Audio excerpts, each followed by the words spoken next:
Okay.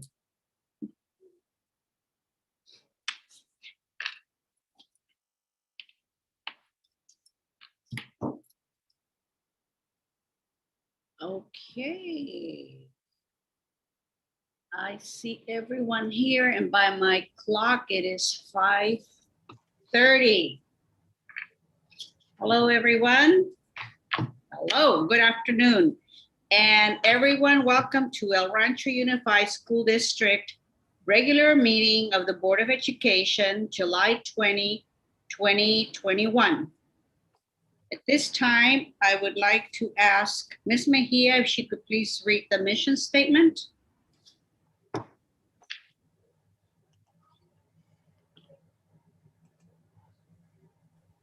Sorry about that. I'm trying to pull it up because I don't have a paper one. Paper Oh, agenda. okay. I can read it, no problem. Yeah, I don't see it on the electronic version unless I'm looking at the wrong one. Oh, okay. I thought it was on the online. All right, I'll read it. Students will be challenged to become college and career ready and lifelong learners. The El Rancho Unified School District will actively partner with the community as its leading educational institution that provides a technology-rich and innovative learning environment for all students. I think now more than ever that technology-rich environment is very appropriate. We had the right thought in mind. All right, with that, I'll move on to item 1, call to order. And this is members of the Board of Education. Ms. Carolyn Castillo, Vice President. Present. Ms. Esther Mejia, Clerk. Present. Dr. Joseph Rivera will be joining us later this evening. He will be late. And Ms. Arlene Perez, Member. Present. Welcome. Members of the Administrative Cabinet, Dr. Francis Esparza, Superintendent. Present. Ms. Dora Soto Delgado, Director, Student Support Services. Present. Mr. Dean Cochran, Director, Special Education. Present. Ms. Roberta Gonzalez, Director, Early Learning Program. Present. And Mr. Mark Matthews, Interim Director, Human Resources. Present. Ms. Jasmine Chavez Diaz, Director, Secondary Education. Present. And Ms. Gisela Castañon, Director, Elementary Education. Present. And Ms. Marianne Cerreo, Chief Business Officer, Business Services. Present. Thank you. All right, item 2, public comments on closed session items. Dr. Esparza? At this time, there are no public comments on closed session items. Very well. We will now adjourn to closed session. We will be returning at 6:30 sharp. Thank you, everyone.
Hello, I'm Carla. I'll be your Spanish interpreter today. Happy to assist you.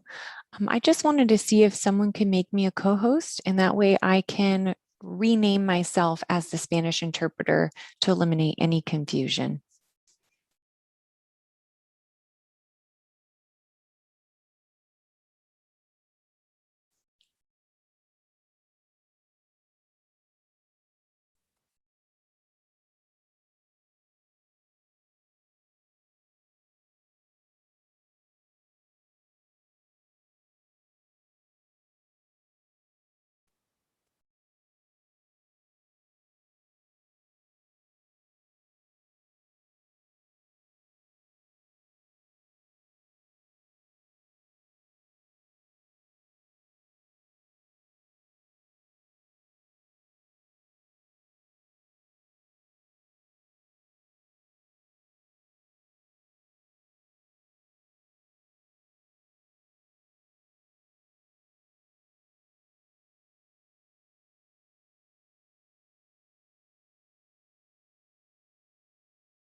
Okay, I guess it's past 6:30 and all of our board members are here with the exception of Dr. Marino.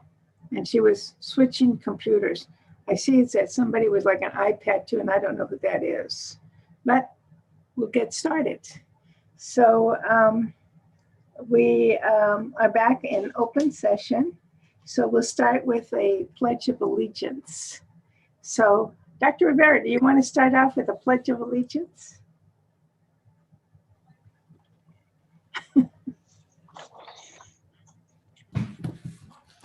Ready, begin. I pledge allegiance Pledge allegiance to the flag Of of the the of the United States of America and to the and to the republic republic for for which it stands, one one nation, nation, under God, under God, indivisible, indivisible, with with liberty and justice for all. Thank you. Okay, so now, next one is adoption of the agenda. Do we have a motion to do that? Mrs. Castillo, Yes. I have some amendments to the agenda. Okay, Okay, item 15E4, 4A, the name inserted should be Rios Melissa. On item 15E5, 2A, the name inserted should be Sermeno David. On item 15E5, 2B, the name inserted should be Adame Catherine. On item 15E5, 2C, the name inserted should be Bonilla Catherine for El Rancho High School. The placeholder for Eleanor Ochoa Prep should be pulled. The name inserted for North Park should be Garcia Kelly. The name inserted for Rivera Middle should be Berenice Garcia. And the placeholder for the STEAM Academy should be pulled. The number of total applicants should be 5, changed from 5 to 3. Item 15E5 2D is pulled. Item 15E6 4A, the placeholder is pulled and the number should be changed from 3 to 2. Item 15E7 4C, pull Torres Raymond and change the number from 2 to 1. On item 15E7 4D, insert the name Medina Denise. On item 15E7 4G, pull the 2 placeholders and change from 5 to 3. Item 15E7 4R, pull the placeholder. Item 15E7 4S, pull the placeholder. Thank you. thank you. I took all those notes down. Thank you. So, so we move that the, make a motion to adopt the agenda. Move to adopt the agenda as amended. Thank you. Okay, and I'll second it. And Teresa is back. So we just completed the adoption of the minutes. So the next one will be the reports for the actions taken in You're on closed mute. session. You're on mute. Sorry, I was muted. Sorry. Thank you, Ms. Castillo. All right, so we have a first and a second. So now the motion, so I'm going to take it to a vote to adopt the agenda as presented with the amendments just so noted. Ms. Castillo, Yes, Ms. Mejia, Yes. Ms. Perez, Yes. Dr. Rivera, Yes. Merino, yes, 5-0 to approve, to adopt the agenda. Okay, item 7, this is reports of actions taken in closed session. Dr. Esparza? Thank you, Dr. Marino. And this evening, the items approved in closed session. Item 4B, public employee appointment. In closed session, the board took action to approve the appointment of Ms. Viridiana Sierra as principal of the Independent Studies Program of El Rancho Unified School District. The roll call was a motion by Ms. Mejia, a second by Dr. Marino, and a 4-0 as there was one absent. In closed session, the board took action to approve the employment of Mr. David Sermeno as assistant principal of Rivera Middle School. The roll call vote was as follows. On a motion by Ms. Mejia, second by Dr. Marino, and a 4-0 vote, with the board member being absent. In closed session, the board took action to approve the employment of Catherine Adame as Dean of Restorative Justice at El Rancho High School. The roll call vote was as follows. On a motion by Ms. Mejia, a second by Dr. Marino, and a 4-0 with the board member being absent. Congratulations to all. And that is all. Just in time. Thank you, Dr. Esparza. It just went blank. I had to do another computer, but back just in time. Thank you. All right, let's now move on to item 8. This is always one of the most exciting parts of our agenda, awards and recognition. This evening, item 8A, to recognition of the Chamber of Commerce for fundraising efforts for the kindergarten book project. Dr. Esparza. Thank you for this. And Ms. Mejia, also please be ready to have some words.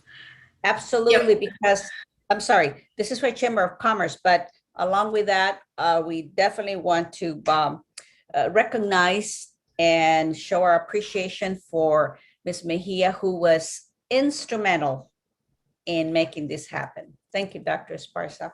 Thank you, Dr. Marino. The El Rancho Unified School District Board of Education proudly recognizes the Pico Rivera Chamber of Commerce for your support of early literacy with the Kindergarten Book Project. The Board of Education commends and applauds the Pico Rivera Chamber of Commerce for its commitment to our students and our community. And the Chamber will be receiving, if you can see it, this plaque offered by, can you?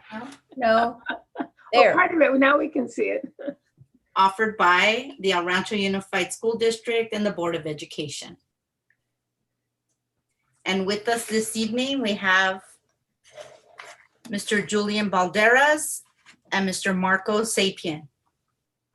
Thank you. I don't think Julian is on, but I'm Marco Zapien on behalf of the Pico Chamber. Thank you so much for having me.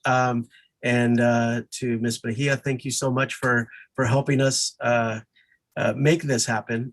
We put together a great committee in a short period of time, and we're able to raise a lot of money to be able to do what our goal was to get books for every kindergartner in the city of Pico Rivera. So it was our pleasure to do this, and we look forward to working with the school board in whatever capacity that we can to help the youth of our community to hopefully raise more money for whatever it is that you need. But we're looking forward to working in the next school year, whether it's for books or school supplies.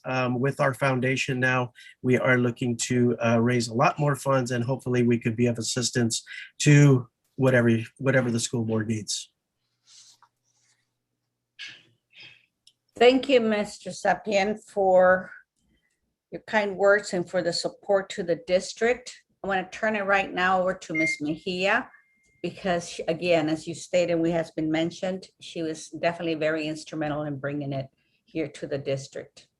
Ms. Mejia? No need to thank me. This is for the kids. This is something that, a program that should have never been lost. So I'm so thankful, and that I have so much gratitude to the Chamber of Commerce for stepping up for our students. and for doing this in such a so quickly. Thank you for enriching the lives of our kindergartners and helping them on the road to literacy. Perfectly themed. It was the summer road to literacy. Thank you so much again, and look forward to working with you again. Thank you. Thank you, Ms. Mejia. Ms. Castillo? Yes, believe me, I'm just excited that the kids got all those books. And I was with you, Marco, at Valencia as we were distributing those backpacks. And I was also over there helping them to put those things together.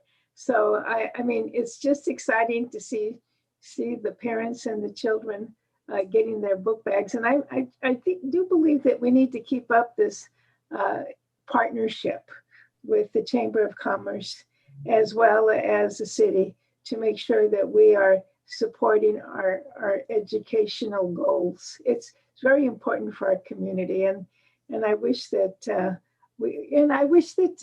people will continue to support any kind of fundraisers we have in the future, because there will be more to come. Thank you. Thank you, Ms. Castillo. Ms. Perez? Yes, thank you so much from the board and the community. Just, the Chamber of Commerce and Ms. Mejia just seeing a need and then just taking action on it and just going for it. And to me, that was just so inspiring. We were at the North Ranchito and just seeing the kids and how excited they were when they got the books and got to open it. That's just so inspiring. So thank you so much for the collaboration, and I look forward to working with you. Thank you, Ms. Perez. Dr. Rivera? Yes, thank you, Dr. Moreno. Thank you, Pico Chamber of Commerce, for making such a contribution to our school district, particularly our youngest students. I agree with Ms. Mejia. This was a program that should have never ended. And I'm glad that this idea was brought up again and we were able to implement it, because it really makes a difference in our community. So once again, thank you for your contribution. And I look forward for the chamber to being more involved with the school district. Thank Absolutely. you. Thank you, Dr. Rivera. And again, thank you to you, Ms. Mejia, and to everyone else that participated. We were all there at Salazar. I don't know, 500 bags, however many, but it was a very exciting day. I know Mr. Camacho was there and a whole lot of other employees. So thank you. I did end up with a sore arm, just stuffing all those books, but it was good work. Thank you once again. And we definitely look forward to continuing this, building on this partnership. Thank you again. Okay, let's now move on to item 9. Public comments, and these are items on the agenda. Dr. Esparza? At this time, we do not have any public comments for items on the agenda. Thank you, Dr. Esparza. Item 10, public comments and items not on the agenda. Dr. Esparza?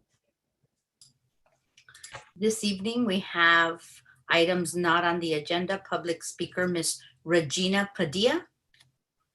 Ms. Regina Padilla.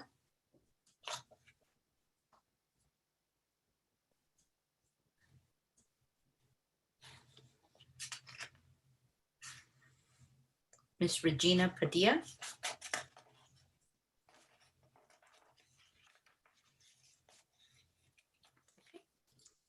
Okay. Ms. Padilla is apparently not with us. Okay. Okay, and that is all. Oh, okay, very well. Then let's move on to information items. And we have 2 items. I'd like to get the board approval to move 11B first, which is the presentation from Prime, and then have the presentation on the reopening plan following. I just need a nod of hand, so raise your hand and say I have your approval. Thank you very much. With that, I will now move on to item 11B, which is a presentation of the Pico Rivera Innovative Municipal Energy, otherwise known as Prime, pilot program for solar, PV, and battery storage projects. Mr. Burdick from Terra Verde Energy. Yes, good evening, everybody. Thank you so much for having me this evening. I'm from Terra Verde Energy, the consulting firm that's been engaged by the city of Pico Rivera to support the development of an innovative program that Prime, the energy provider that's operated by the city, is offering to select customers, including the school district.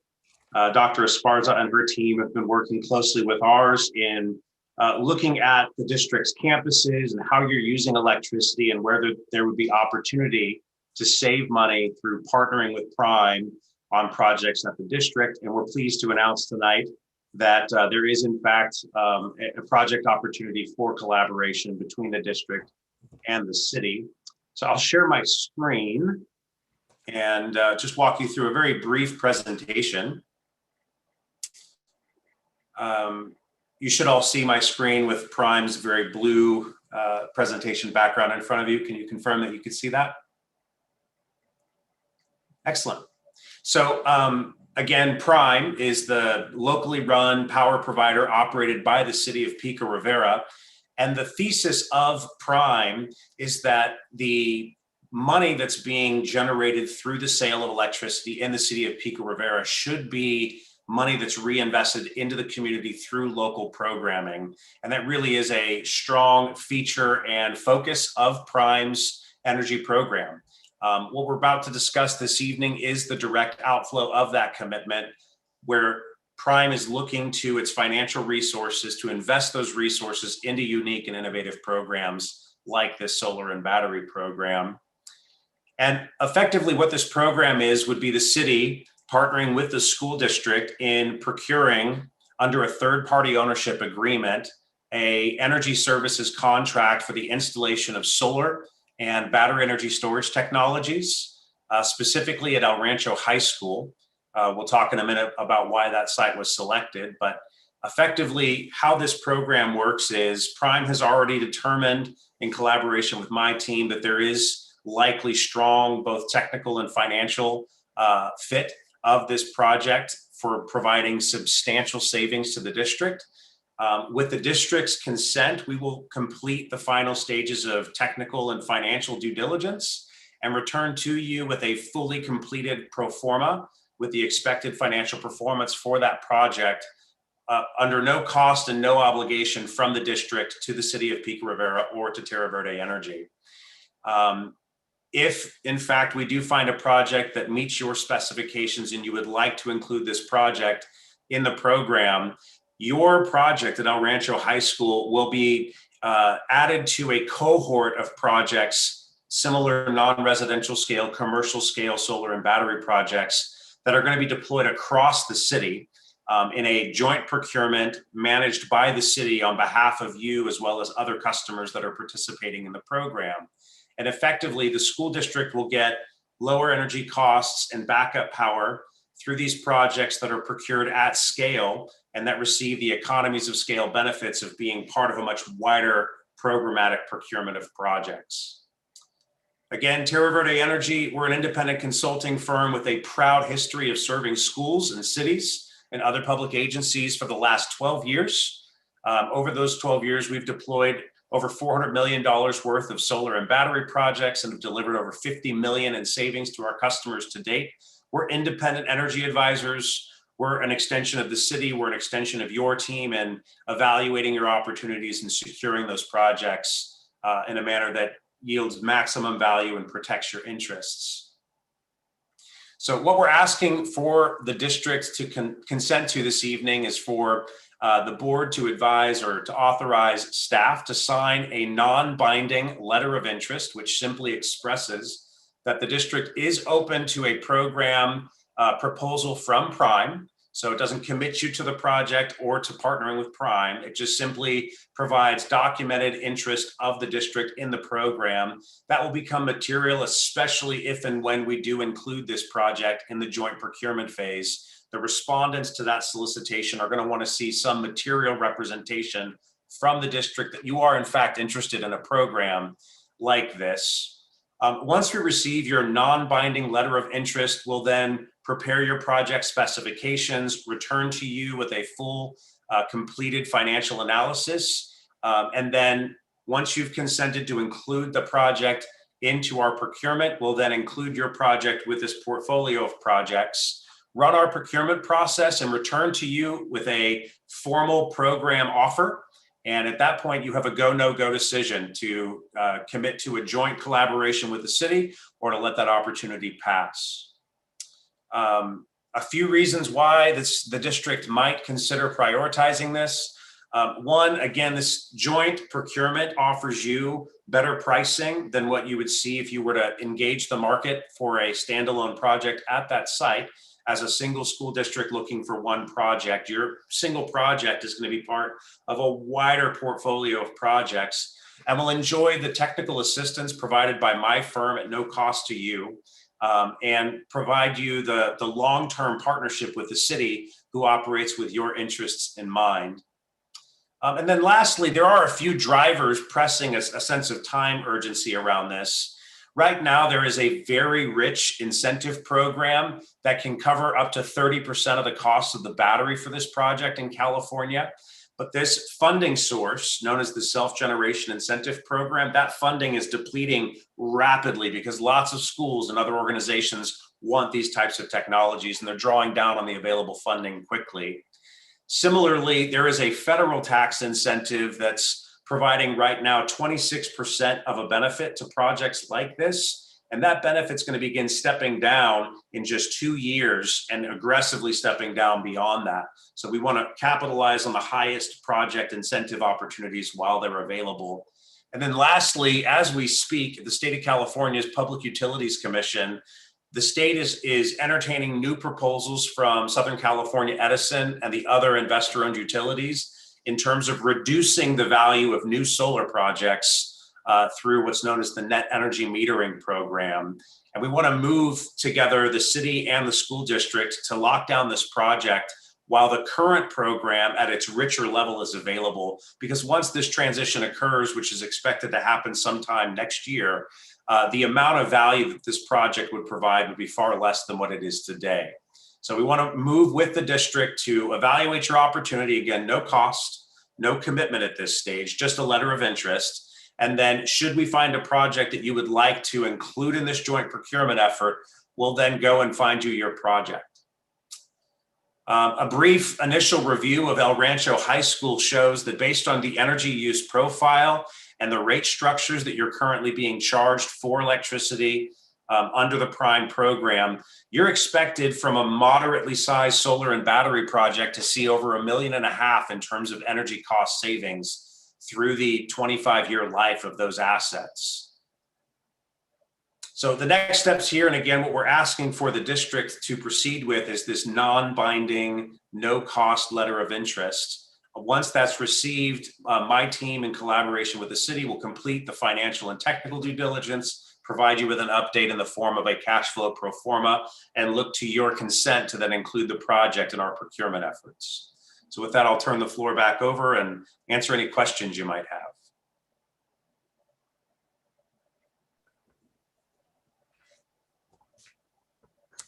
Thank you, Mr. Burdick, for the information on this on Prime Solar. Before I ask my questions, I'd like to have the board members either make comments or ask questions for clarification.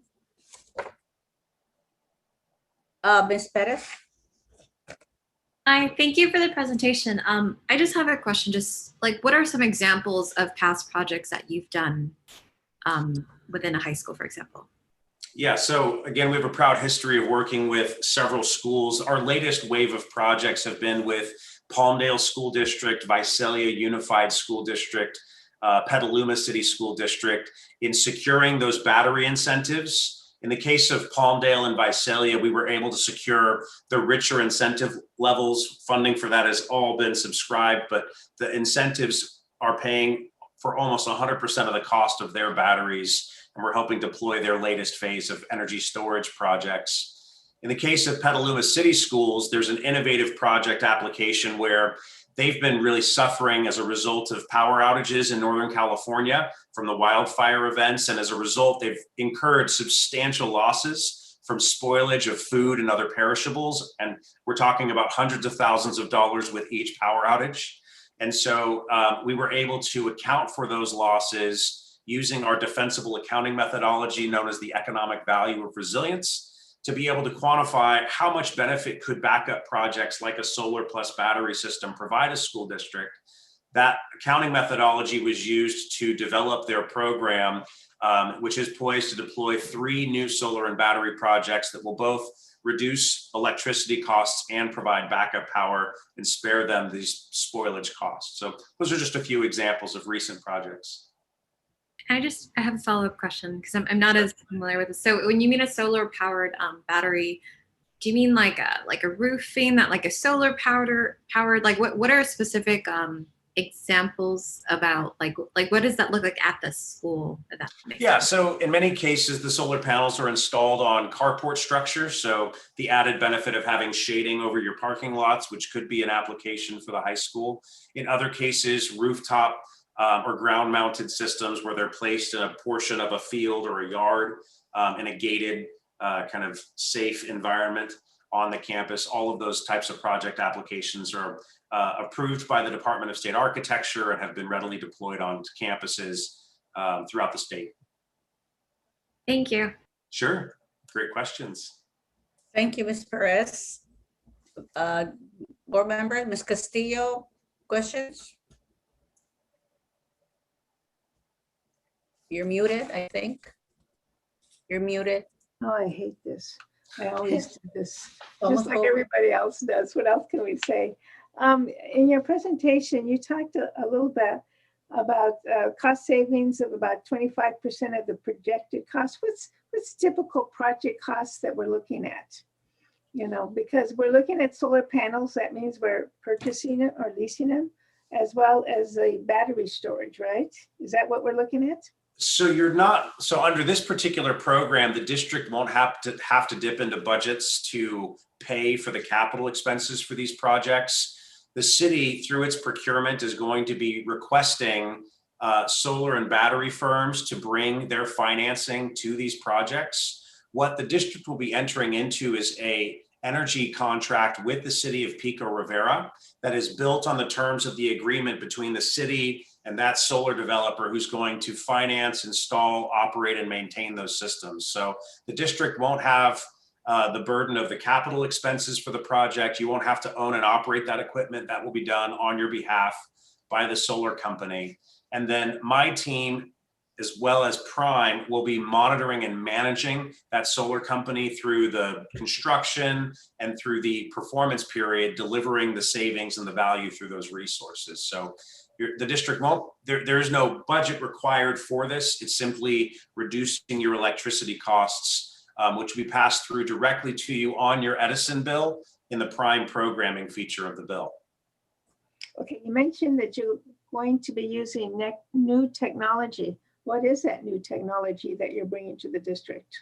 There really isn't a new technology. So solar technologies have been readily deployed and at scale for the last 20 years, especially with schools over the last 15 years. It's almost uncommon to roll into a new kind of high school sporting event without seeing those, carport structures or solar panels somewhere on many school campuses. And that's in a major way due in part to California's investment through Prop 39, the California Solar Initiative, and other programs like that. Similarly, battery energy storage has reached an inflection point. We saw commercial deployment of battery storage going back over the past 10 to 15 years. And with the emergence of power shutoffs, batteries have been flying off the shelves. Schools, local governments, businesses, there's a tremendous need to be able to have some certainty around power supply, given the emergence of these extended heat waves and the increasing lack of reliability from the transmission and distribution grid. And so really, these are not new technologies. What's new about this is that the city and its energy team is operating on your behalf and providing these project services to you, again, at no cost. So it's really, the innovation here is around the business model of Prime, leveraging known technologies and contract mechanisms such as solar, batteries, and power purchase agreements. Okay, and then what's the typical cost of the battery and what is the storage capacity that normally you acquire with that? Because Yes, I know when you have that, you have to have a storage capacity in your battery. So how many hours will will those batteries operate like a school? Yeah, so in our initial review, and again, this is based off of high-level data about your project, we're estimating that you're going to need roughly 2 megawatt hours of electricity. So this is a much larger battery than, say, is in your electric vehicle or in your cell phone, right? We're talking about a battery that looks the size of like the electrical switchgear. Think commercial fridge. And in this particular case, you're talking about 2 or 3 of those commercial fridges. And that's how much electricity will be stored on your site. For that particular size, we're talking about millions of dollars in terms of what the capital expenses would be for that battery. Again, that's being heavily incentivized through that state rebate program, the self-generation incentive program. That's going to reduce that cost by 30%. In addition, the federal tax incentive can also be applied to that in this particular case. So roughly 40 to 50% of the cost of that battery is being subsidized by the state of California and by the federal government. Okay, I'm doing the math, and I'm Sure. looking at the $1.5 million, and I'm dividing that by 25 years. So I'm looking at the annual savings is roughly about $60,000. So, and I don't know what our bill looks like, but that was, I don't know how significant a savings that is for us. So I'm just pointing that out. And I have my final question. When you're looking at maintaining the solar panels, I had a friend who mentioned that you have to maintain the solar panels and like wash them periodically because dirt gets on them, and that's to keep them okay. Do you do that with your maintenance program? So it would be the requirement of the solar company to maintain those systems. The contract terms that we secure on behalf of the district will have a performance guarantee that mandates that the solar company produce a certain amount of electricity and perform a certain amount of, call it energy management from the battery. Part of that program stipulates that there's regular preventive maintenance, including panel washing. All of that will be managed by Terra Verde and Prime and directly serviced by the solar company itself.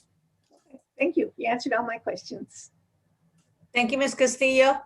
Ms. Mejia or Dr. Rivera? Yes. If I may? Yes, please.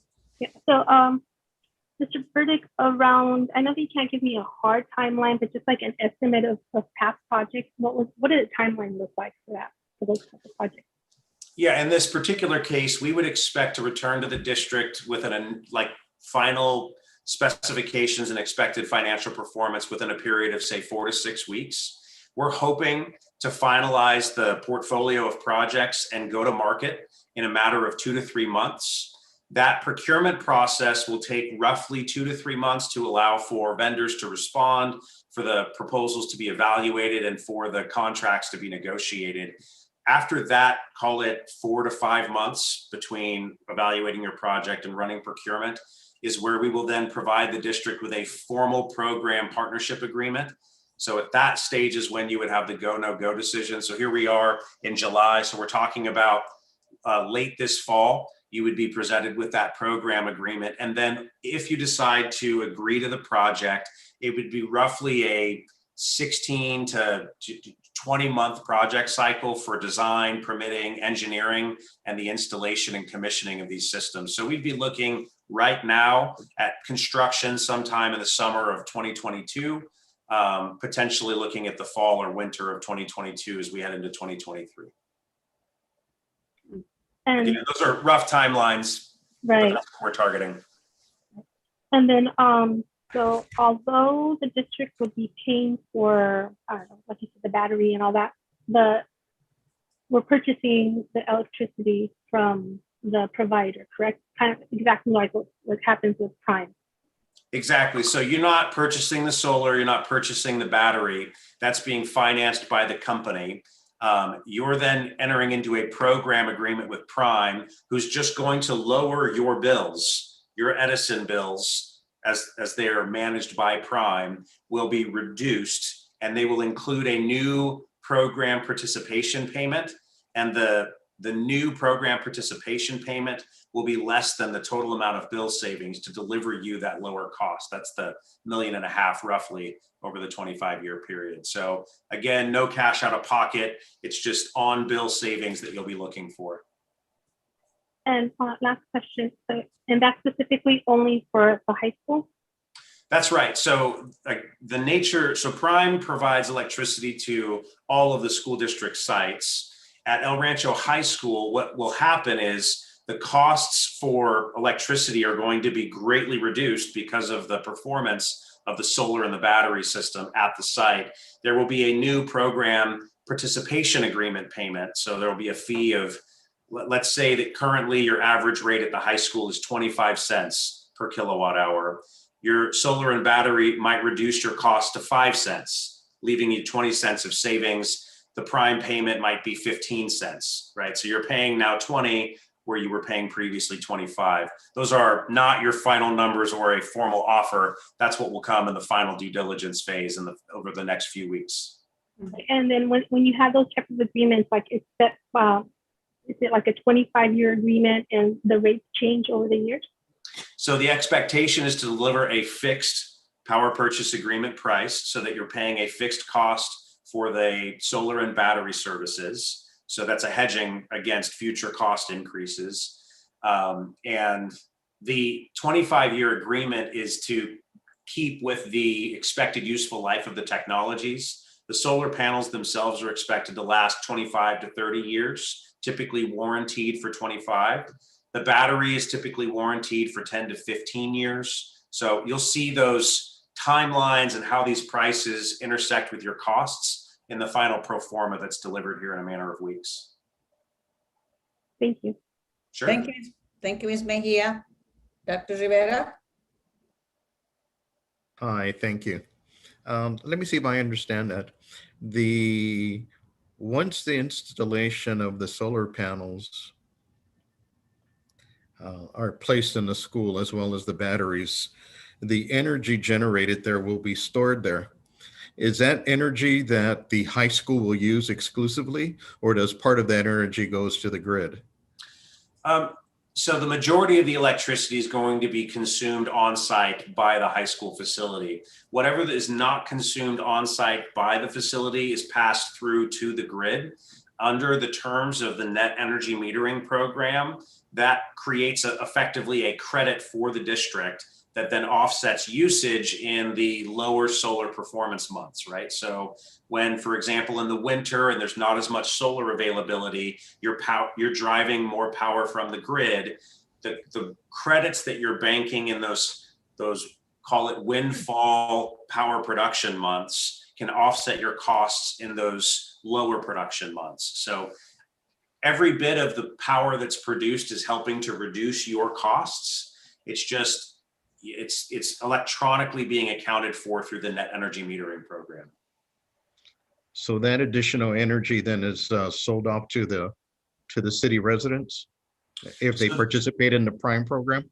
It doesn't get sold to them. It's how we account for electricity in the call it local neighborhood level is rather complicated. They're being billed just for how much electricity that they're using based on their meter. Some of that electricity may in fact be coming from the high school site, right? It may also be coming from large scale utility solar or wind projects that are, hundreds of miles away. So depending on the time of day, how energy is being used at your facility and how they're using electricity, all of that is happening, call it in the physical realm, where from a financial perspective, the meters at your sites is really what dictates. Your meter and your service agreement is what's dictating what you're paying for. Yeah, so let me rephrase that. So then the energy is available for the residents to utilize, and then they pay a fee for that, correct? Yeah, so the local community pays the Prime. usage fee.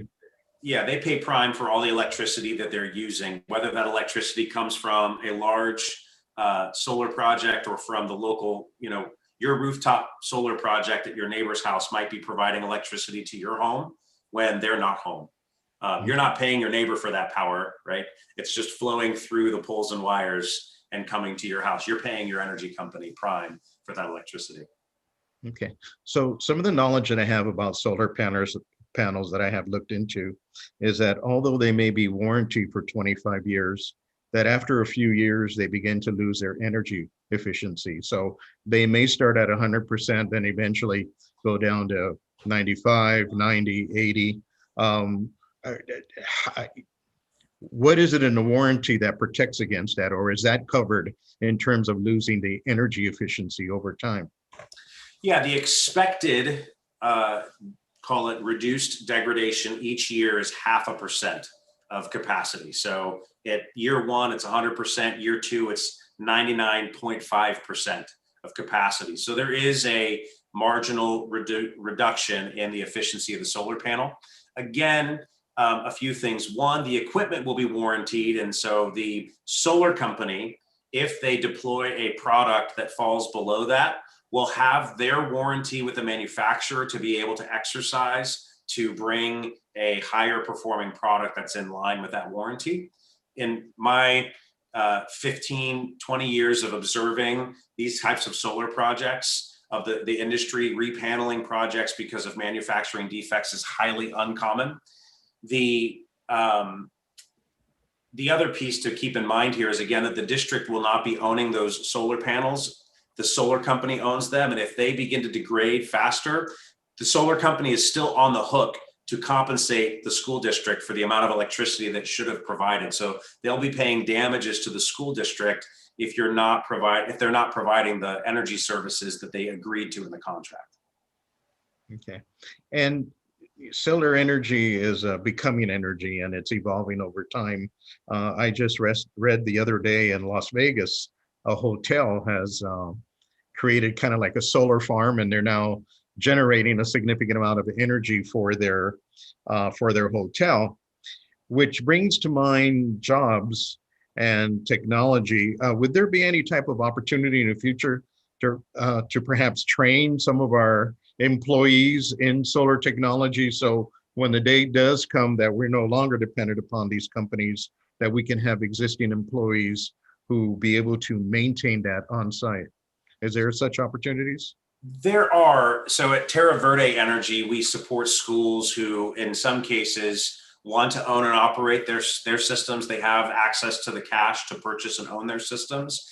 And typically there's a hybrid model where school district electricians may be called upon to support with reactive maintenance, but typically the specialized skills for operating and maintaining solar projects are typically subcontracted out. They might be under a services contract. So certainly third-party ownership is not the only mechanism for schools to explore solar. And in the future, owning a project that you then maintain yourselves is certainly possible, especially with partnering with organizations like mine and others who provide the professional consulting services or the technical services to be able to support your program. Okay. Well, thank you for responding to my questions. Sure. Thank you, Dr. Marino. Thank you, Dr. Rivera. Well, some very good questions from all members. I just have a few. You have responded well to all of them, so they have brought clarity to this project. Can you, I was reading an article from the MIT Technology Review. Can you talk a little bit about the solar value deflation? As I understand it, the solar value deflation will result in declining cost of the solar power, which offsets the solar value of having solar panels. Can you talk a little bit about that? Because from what I'm hearing, this is where I'm a little confused. I don't know what the cost to the district will be. I know that initially it is a no cost, no money down program. But once the actual installation of the solars, you know, what is the cost to the district? Now, this is over a 25-year term, which, as Ms. Castillo stated, results in an average of about 60,000 savings a year just for the high school. So one question here for Dr. Esparza and our CBO, Mr. Rayo, is how, and this is only for the high school, what what are the electricity costs at the high school right now? And there's still another question that we're waiting for an answer is, we currently have PFMG, but maybe it's something different than what Prime is offering. So I don't know what the cost savings to electricity are for PFMG, and they've been around with the district for about 5 years.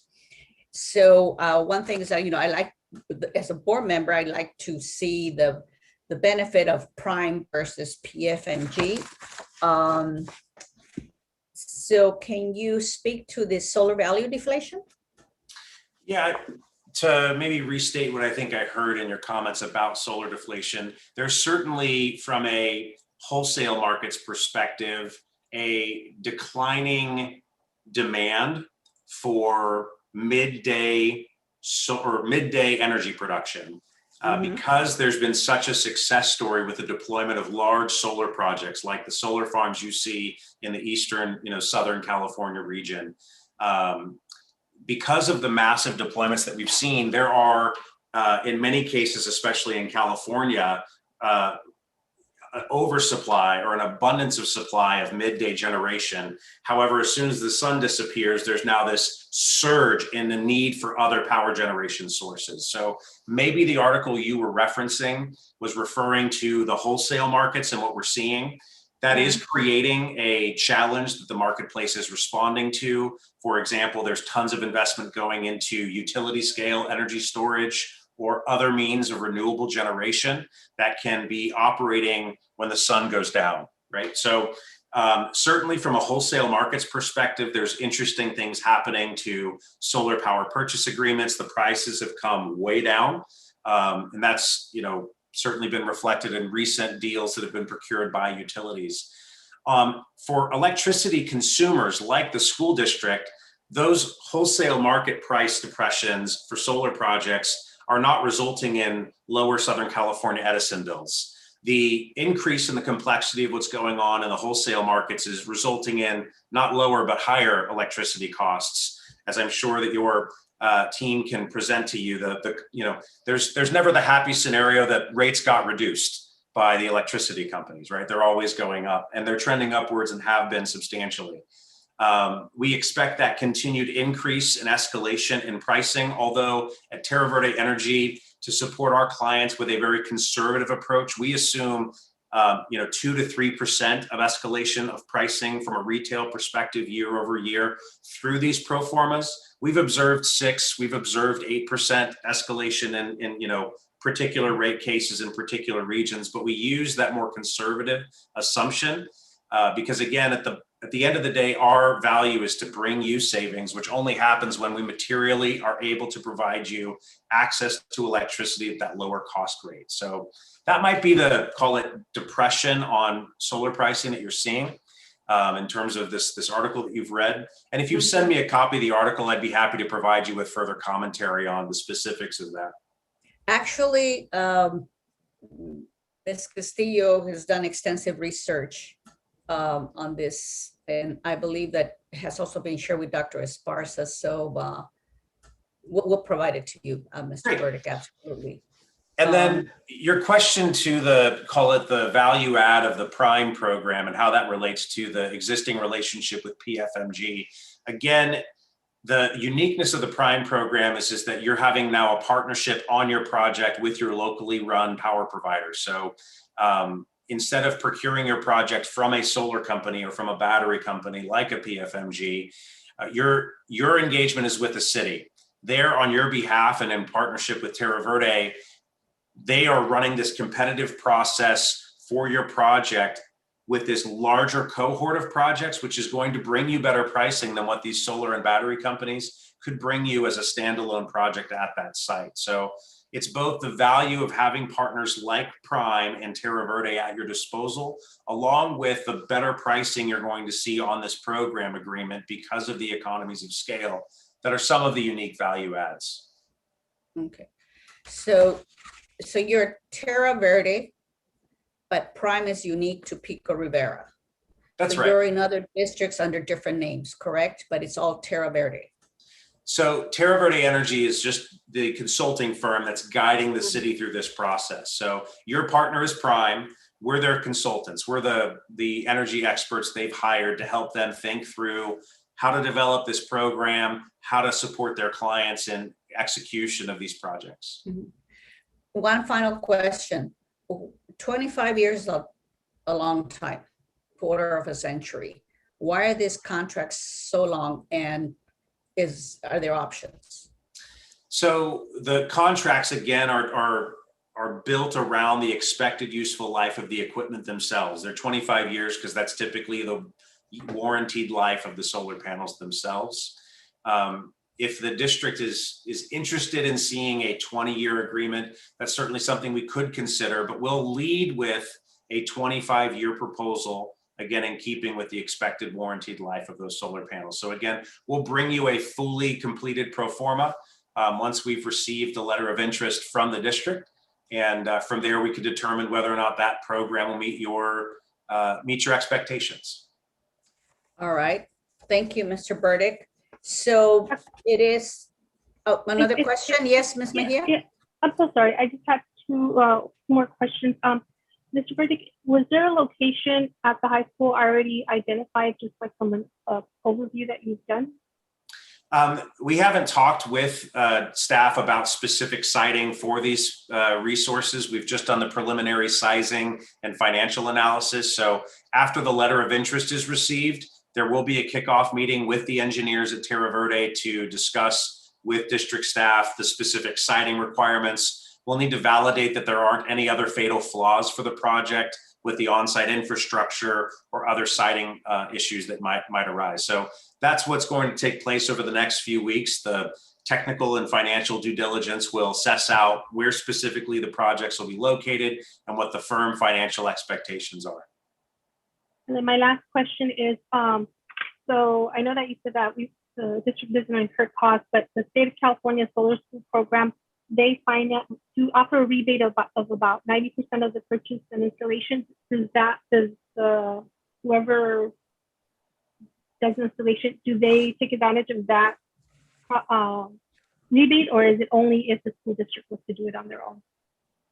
I'm sorry, you broke up a little bit for me. You were referring to a specific incentive program? Yeah, the state of California Solar School Program. It states something about this. The Solar Schools Program encourages the installation of solar systems in public schools. So I wanted to see if that would apply to this type of program, the rebates on the installation. We very closely monitor and frankly are actively a part of the proceedings that influence programs like the one that you're describing, although I'm not familiar with a solar schools program that's operated currently by the state. If you have information on it, you can feel free to send that to me. Right now, the incentives that we're planning on bringing into the program include the self-generation incentive program, which is available not only to schools, but to others. The other is the federal tax incentive, both of which subsidize the project. So if you have information on another program that we should look at, we're certainly willing to do so.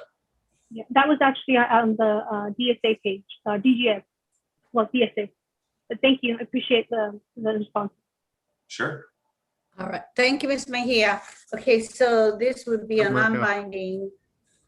Oh, do I hear another question or comment? Yeah. Yes, I just have a question for Dr. Esparza. Dr. Esparza, in terms of solar energy in school, is there any positions that CSBA has taken, or CASBO, or even the state architectural agency? Any advice or directions in terms of that? Has there been any type of advisory on that you might be aware of? Not that I would know of. I know that our new facilities project manager, I'd like for her to be a little more involved in this project, as well as all of the solar projects in the district. She's very well versed at this, and she'd be able to bring more. She is not with us this evening, but I will make sure that she provides some information and an update this week. Thank you, Dr. Esparza. You're welcome. Thank you, Dr. Rivera. So, Mr. Burdick, if you were to provide Dr. Esparza with your email, that information will be sent to you. Okay, so this would be a non-binding, no-cost letter of interest just to get additional information, correct? That's right. We need a documented expression from the district that you are in fact interested in exploring this program with Prime. That then will be followed with the technical and financial due diligence. Our team will provide you with a final project proposal. And then you'll be presented with a formal agreement from the city that you'll then be able to entertain and determine whether you in fact do or do not want to proceed with the program. So the letter of interest allows us to substantiate your interest in the program. That becomes material, especially when we include your project with the other portfolio of projects from Prime customers that are in fact interested in partnering. And the city already has moved forward with this? The school district is our last customer that we're waiting to say yes. So effectively, your yes today concludes the initial cohort of customers that we're looking for. And we then move into the development phase. So here in the city. Here, yep, exactly. So all of these projects, all of the customers are in the city, and all of the projects will be located directly in the city of Pico Rivera. Aside from the city of Pico Rivera, who else are we including here? There's nobody in this particular program that's included. Terra Verde supports other communities on similar types of programs. For example, Prime is a community choice aggregator operated by the city. There are other similar community choice aggregators or energy providers operated by local governments, such as Sonoma Clean Power and Sonoma and Mendocino counties in Northern California. But within, excuse me, but within the limits of the city. Yeah, so this program, the scope and scale of it is focused exclusively on the city of Pico Rivera. On the city of Pico Rivera. So I just want to get clarification, which I'm not clear yet. In addition to the district, there are other clients, customers who have expressed an interest in obtaining more information with Prime. Yeah, we have letters of interest that represent, I think it's 10 projects across 5 customers that are large projects like yours at the high school. So yours is the last letter of interest to complete the target size of the portfolio of projects that we need to bring the economies of scale value through to you. And that's what I was getting at, because, you know, that's so Dr. Marino, if you have more, I'm sorry? No, Dr. Marino, I mean, based on the conversations, this is what I think I'm hearing or I'm understanding. Within the city of Pico Rivera, there's only 2 customers, the city and the school district. All other customers are outside of the city limit. Is that correct? Is that what you're saying? No. Or there's additional customers within the city of Pico Rivera. Yeah, so the city of Pico Rivera, both the residential and non-residential electricity customers that are in city limits are all customers of Prime unless they've opted out of the program. So that's Prime's purview. In this particular solar and battery partnership program, only select non-residential customers have received an invitation. This is a pilot endeavor with the intent for Prime to then offer the access to similar programs to other organizations under subsequent cohorts. But the district is receiving an exclusive invitation. That same invitation has been extended to several other organizations that have consented to participate in the program. Okay, all right. Thank you once again. So just to have a clear understanding, once again, and for it is a non-binding, no cost, no commitment letter of interest at this time. That's exactly right. The language of that letter, I have it in front of me here, includes a simple expression that reviewing Prime's program offering, the district is pleased to submit the letter of interest, interested in exploring the cost savings and benefits of installing solar and battery energy storage at the high school. Once available, you look forward to reviewing the actual agreement. Okay, thank you. Thank you. Okay, and we have all these questions simply because my understanding, some residents, including me, we opted out of Prime. We had this choice to either remain as we were or going with Prime, and I opted out. And I don't know who else, but anyway, we definitely will need more information. We're going to ask Dr. Esparza to provide us with the numbers and the information on PFMG, because that would help, at least for me, I'm speaking for myself now, will help me to understand what we have now and if it's similar or it's something entirely different, and whether this would be a step in the right move. Everything is predicated on the cost savings to the district. So at this time, I will have to ask the board members to either agree or not on moving forward with this letter of interest with Prime. Dr. Esparza, would you like to make a statement or a comment before I do that? I would just like to state that this is not for an approval. Right. This is more informational. But of course, I would love to have the board members' opinions to make sure that, again, that we're all working collaboratively and going in the same direction as a unified governing board and superintendent. So yes, please give your recommendation and your opinion. Thank you, Dr. Esparza. All right, so board members, now this is whether we will move forward with the letter of interest that we have just seen. And actually, we have seen it before. You had shared that with us, I believe, once before, right, Dr. Esparza? Okay. So Yeah. are we moving forward, or we're simply making recommendations to move forward in the future? I'm a little confused here now.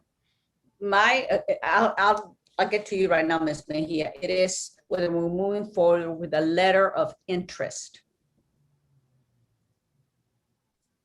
Correct? It's whether the district will issue the letter of interest so that Prime can then move forward and bring us additional information that we need. And then at that time, a decision will have to be approved. Ms. Mejia. I'm sorry, you're still not clear? Yeah, no, I just kind of have, I have this inner sense that we're all kind of leery. So I don't know, Dr. Esparza, do you think this is something we should run through legal, or what's your opinion about that? We can run it through legal. We could run it through BBK with Ty Doward, if that would make you feel more comfortable. All right. So now we have two things here. Ms. Mejia, before we move forward, Ms. Mejia. Well, actually, I was just going to comment and say that I'm comfortable if it's information. It's information. We should be looking at sustainability, sustainable energy. At the high school is the only location that does not have any sustainable energy. So I'm comfortable receiving information. It's non-binding. It's been stated many times, and I'm comfortable receiving information again, since it's non-binding. And of course, we will be getting additional information, and then we can make an informed decision. But I'm comfortable moving forward on a letter of for the information. Thank you, Ms. Mejia. Okay, so we have Ms. Mejia that she's comfortable moving forward. Ms. Castillo, it's either you want to move forward. We also have checking with legal counsel. Yeah, well, while you're looking at legal counsel, I think that we can move forward because it is a study that you will evaluate and give us some information, including whatever the cost and the additional cost savings that you can give us an ROI. So I think it's okay. It's always good to get good information. And as you can tell, we've asked you a lot of questions. So I think that and you were able to respond well, I should add. So I think that moving forward for this letter of interest is not a problem with me. Okay, thank you, Ms. Castillo. Ms. Perez? Likewise, I am definitely comfortable moving forward. I'm dying to hear the ideas of what we could do with the energy. Hearing the parking lot structure, like those ideas to me, it's like whether we go through and improve it or whether we wait a couple of years, to me, I think just keeping those ideas of what we could do is always really interesting. Thank you, Ms. Perez. So right now, so I just want to be clear. Dr. Rivera, you expressed checking with legal first, correct?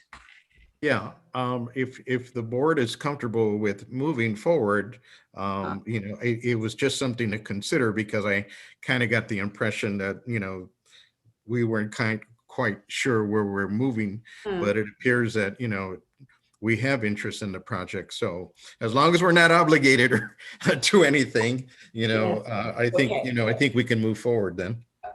Okay, thank you, Dr. Rivera. I'm going to say we can move forward with the caveat that the letter as presented to us is the letter that Dr. Esparza, if you can discuss this with BBK, this is just to bring one added level of comfort, knowing we're moving in the right direction. All right. Okay. All right. So, Mr. Burdick, the board has agreed 5-0 to go ahead and move forward with this letter of intent. Dr. Esparza will be still contacting legal counsel on this letter. Excellent. Okay. We are very pleased to hear that. And thank you for your comments, your questions. Dr. Esparza has my contact information. Any questions you guys have through this process, that's why we're here, is to support you in understanding what it is that this could potentially do for you. So we'll look forward to receiving a letter of interest and then returning to you with the final financials once they're available. Thank you very much. You had very hard questions from the board. You were able to respond to them. Well, thank you. Thank you so much for your questions. Thank you, board members. Okay, let's now move on to our next item. Now we are having technical difficulties. So, we're not able to, at this point, move to 11A. And we're going to proceed to item 12 until this, until we're able to move on with the presentation. So we're going on to Board of Education, the announcements and acknowledgements. And let me start with Ms. Castillo. Good afternoon, community and district. I believe that the last couple of weeks without having a board meeting has put me on a relaxing mode. So I think that that's good because when you get a break, and unfortunately, I know some of the staff has not had that opportunity, but I do know or have observed, at least from the news, that we are seeing changes in the COVID. We see some people who are not vaccinated getting sick. And I know that's a concern for us because a lot of our students are still too young to get vaccines. So I want to assure the district and the parents that we will be cautiously reopening the school when we get our presentation. And we're worried about making sure that our staff and our children are safe. But keep in mind that all precautions have been taken care of so that the children and students won't have any fears for returning back to school. We want to make it fun. They need to catch up with their friends. And we hope that they do this next couple of weeks. School will start on April the 11th and no, August 11th. August 11th. Oh God, I already missed the whole year. And then we'll be able to miss the whole year. Yeah, like last year, it's like a blank.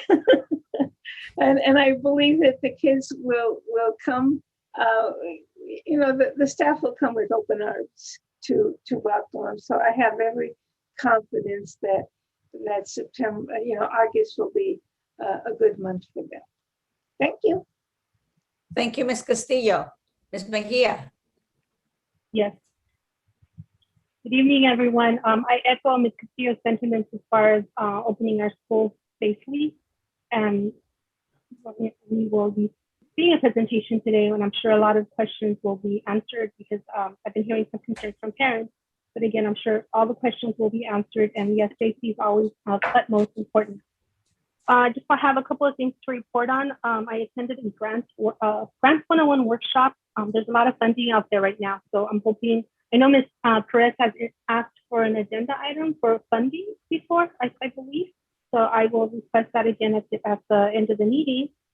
There's a lot of funding right now due to the American Recovery Act, and also California has a lot of funding. So I'm hoping that we can take advantage of that and have a discussion about it. Additionally, I attended the Budget Perspectives workshop like Ms. Castillo. I also attended the NALEO conference, which is the National Association of Latino Elected Officials.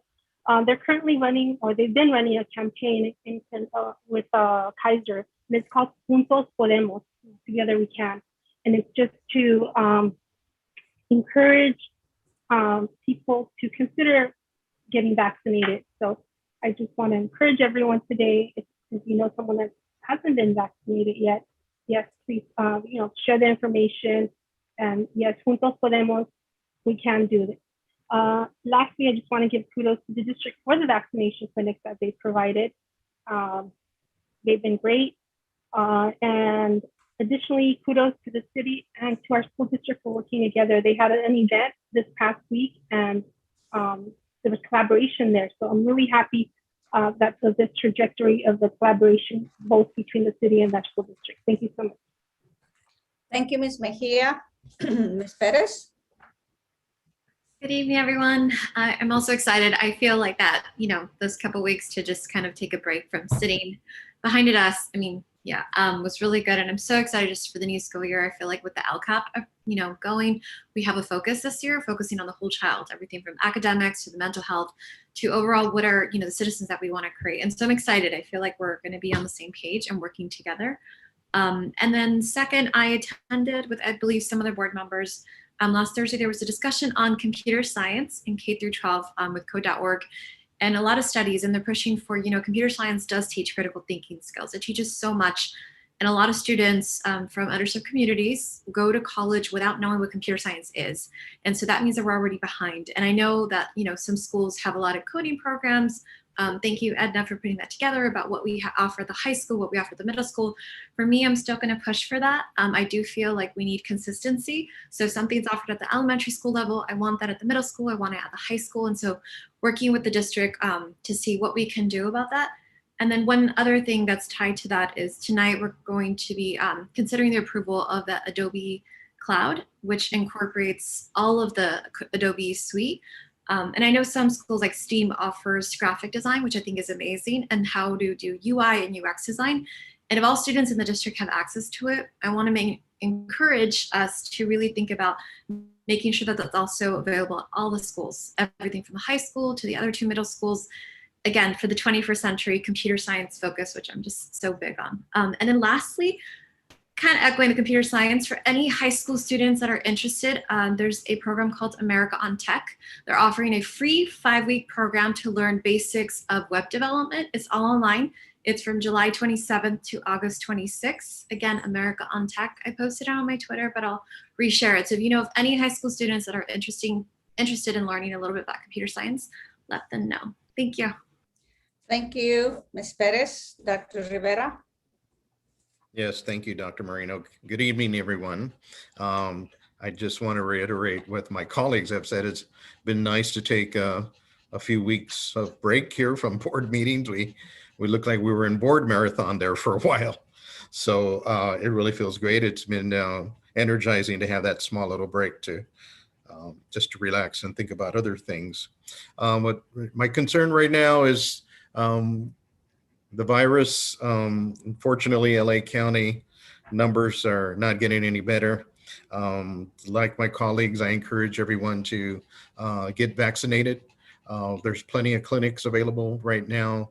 There's plenty of tests going on right there. So I highly encourage it, particularly since school will be here before you know it. Before you know it, you'll be seeing those back to school signs at Target and Walmart.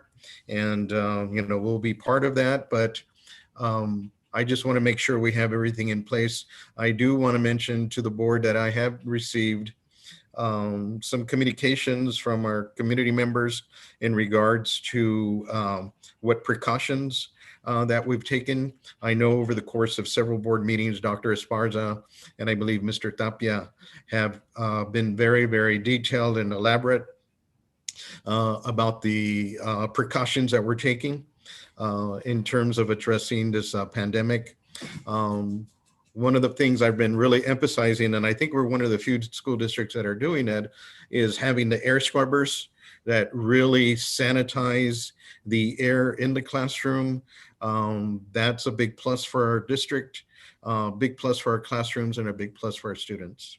So with that, everyone have a good evening and have a nice weekend, and try to stay hydrated and try to stay cool. Thank you.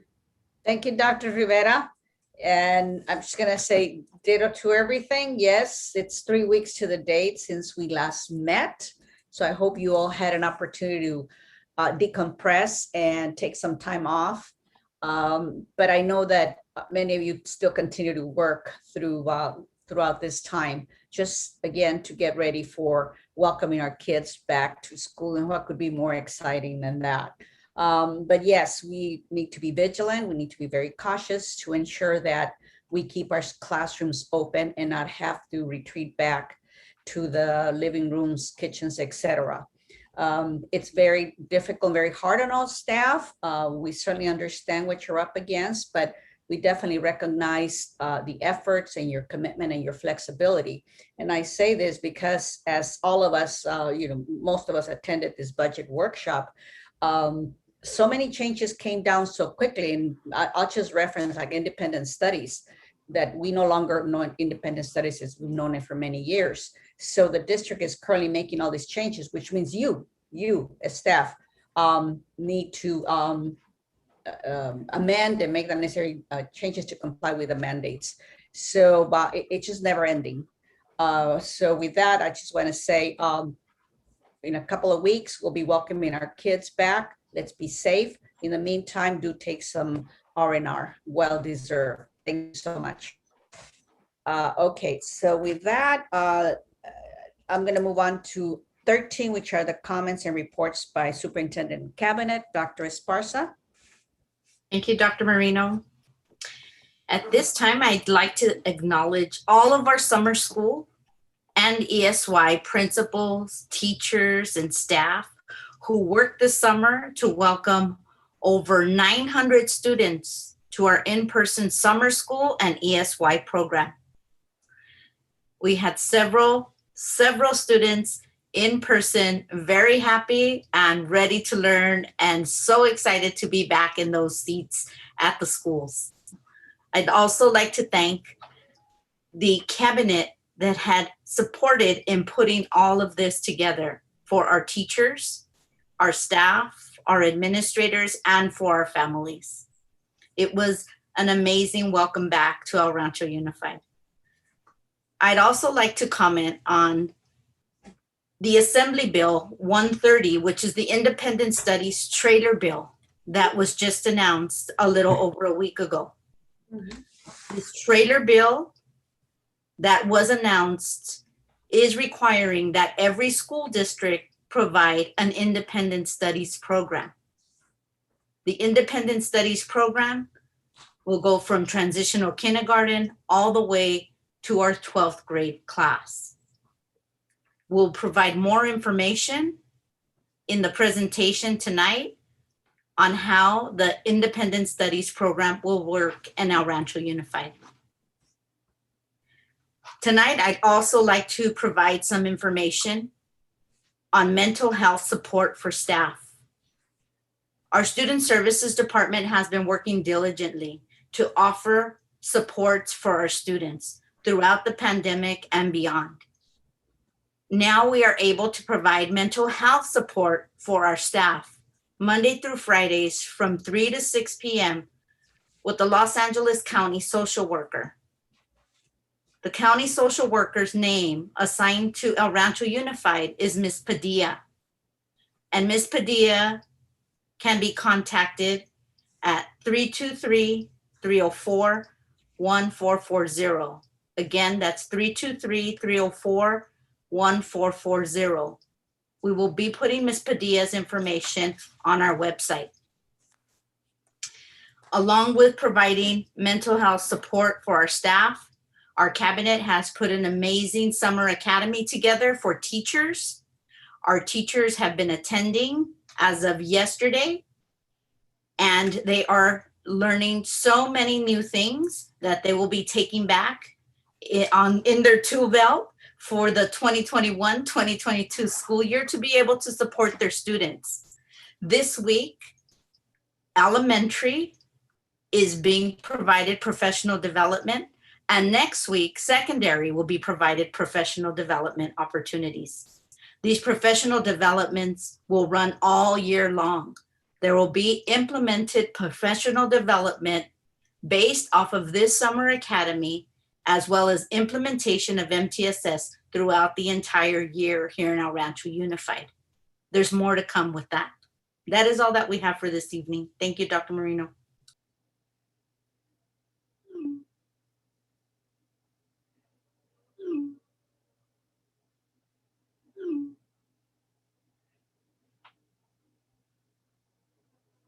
You're muted.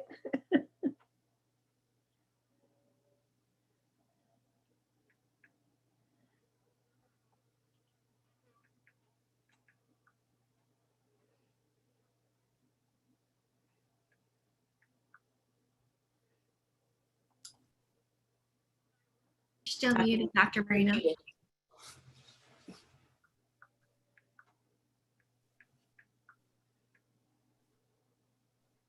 No wonder. I thought everybody was saying, okay. Okay, let me start. We still have technical problems here, difficulties, so we need to move on to item 15, which is the consent agenda. And board members, are there any items that you would like to pull at this time? Oh. Ms. Castillo. 15C.2 textbook master list. If I may, Dr. Marino, it's number 14 is next discussion. Oh, yes. Thank you, Ms. Mejia. I can always count on you. I'm going to retract. You're right. Let's see. I'm jumping really ahead of myself. Let's move. Okay, let's move on to item 14, which is discussion. 14A. This is the second reading. Revised board bylaw 9130. Okay, and it's a discussion item, the second reading for this board bylaw. Ms. Mejia. Yes, I have a recommendation. I think that we need to establish some type of protocol when we do the revisions or when we look at the bylaw. So I have two recommendations. One is when we have the bylaw, when we're doing the review, if we can add the numbers on the line, kind of like a legal document. That way, I know that these documents are in Word. So we have the letters, the numbers, it'll be easier for us when we're reviewing, because if you say line number 6, this is what I would like on line number 6. Do you understand? Do you follow me? Yes. Excuse so that's me, one. Yeah, this is like when you're reading a legal document that you have the lines. You have there's a number next to each line. Yeah. So okay. Yeah. Okay. I'm clear now. All right. Thank you. Please proceed. Yeah. And then my second recommendation is that I know that at the bottom it'll say when it was revised, but I would like to recommend that you keep when you adopted it, when you reviewed it, and when you revised it. I know that some of these have not been looked at in a long time, but at least we know the history of when it was originally adopted, unless, I'm assuming that what we're currently doing is just saying revised on this date, just the one date, rather than when it was adopted and then when it was revised. Do you follow me? And this is in general for all board policy and administrative regulations. So I have like the original adoption, the review dates, the revised date, and the readoption date. Yeah, and the review date would be only if it was reviewed and there was no changes. So, because we don't want to also just say we reviewed it on this day first. I'm not talking about that. I'm just referring to if it was reviewed and kept as is. Okay. Do you follow? Do you Yes. follow me? Okay, Ms. Mejia, let me ask you this, is this henceforth if the board agrees with it? Not Yeah, back. No, going forward. Henceforth. So at the bottom of the bylaw, the board bylaw, it would include when it was adopted? Yes. And when it was reviewed? Reviewed only if there was no changes. That way, say for example, this bylaw, we use this one as an example. If there was no changes, but we could say that, yes, we reviewed it on this date, if there was no changes at all on the bylaw or on the policy. Okay, and if there are changes, it would be revised? Correct. Got it. Okay, that makes sense because we have a little history there because some of our board bylaws are ancient. I think since I was here 30 years ago. Board members, I need consensus on this, please. Not, I am okay. Yes. Okay. I don't see Dr. Rivera, so we do, yes, we'll say yes. Thank you, Ms. Mejia. Dr. Esparza, yes. All right, thank you, Ms. Mejia. Do you have additional comments here on board policy 913, board bylaw 9130? Was there any clarity as far as, that's fine. I think I'm okay with it. I was just gonna ask about a subcommittee, but I think that it's clear what a subcommittee is, that it's only two members. Okay, all right, thank you. Additional questions on this? No, seeing none, okay. Then board bylaw 9130 has received a second reading and it's been approved as presented. 14B, this is the second reading on board bylaw 9200. This is limits of the board member authority. Board members, you have questions? Ms. Castillo, I saw your hand. Okay, I'm looking at BB 9200 E. So I imagine that's the page number. And what I'm looking at is the individual board members may submit requests for information, all of this. Now, this is the one that I need clarification, and the word is clarification. I'm reading, if a request for information is deemed by the superintendent as requiring significant effort of research, he or she may assign a priority to the item so that the preparation of the information does not significantly impact the operation of the district. I want to know under what is meant by significantly impact the operation. So it would mean taking cabinet members away from their normal duties and having to spend time like providing reports, large reports, such as a facilities master plan, an assessment of something really large where they would have to use their physical time to do that. Those types of reports have not been asked of this cabinet. And so we're able to produce the information that the board members request. But I believe this is something that was put into place way prior to me being here. Also to me, I think it would be better stated if you identified that they're looking for not necessarily information, but reports, because people understand the nature of reports versus information. Because I know I submit a lot of questions, but they're usually one-liners. And I'm not, and I think that may help everybody understand what's meant, because what you're also asking in the next sentence is that superintendent may refer the request to the entire board for consideration. Well, I think that the board can ask for certain reports, knowing that resources would be used. So I need to sort of maybe have a clarifying statement that, if a report is requested, because everybody understands that what we're looking for is clarification or quick answers, but not something that would take more than, when I say more than a couple of hours to perform. That's what I would think, because we certainly don't want to impact the operations for a report, but there are times when the board will be asking for a report. So there's got to be a better way of saying that. And Dr. Marino, if I could provide a little history to that. Okay. I was on the board at the time when this was created. And this is a response to a board member's request to ask the administration to do some information that went back almost 15 years. So this board member was looking for 15 years of information.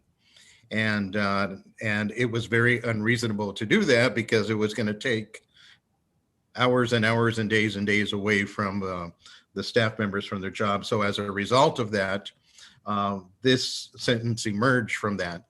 I agree with Ms. Castillo saying that there will be times that, we need some reports, but at that time, that particular request to ask for 15 years of information was just too much. Thank you, Dr. Marino. Thank you, Dr. Rivera. Any other comment on this board policy? Okay, so this is just one more, an additional way to protect staff from unnecessary burden from board members requesting information, too much information. All right, so if there are no additional comments and board members are in agreement, we have now concluded the second reading of this board policy. 14C, this is the second reading for revised board policy, board bylaw 9400. This is the board self-evaluation. Before we move on to discussion, I want to thank Ms. Mejia for researching and bringing forth information from CSBA. Thank you for doing that. Can you get your hand up, Ms. Mejia? Oh, yeah. When you open it up for comments, I have comments. Okay. Go ahead, please. Okay. So starting with the first paragraph, I still do not agree that we should have it from shall. I still think it should be, I'm sorry, I don't agree with the may. I think that we should leave it as shall, because again, we need to hold ourselves to higher standards, just like what we ask our students and our staff. I would like to get consensus for the rest of the board about keeping it as the original to shall annually rather than may. That's one. Okay. And then the second one is there's a typo on the paragraph that starts each year. It should be discussed. Right now it says discuss. 1, 2, 3, 4, 5. It's on the fifth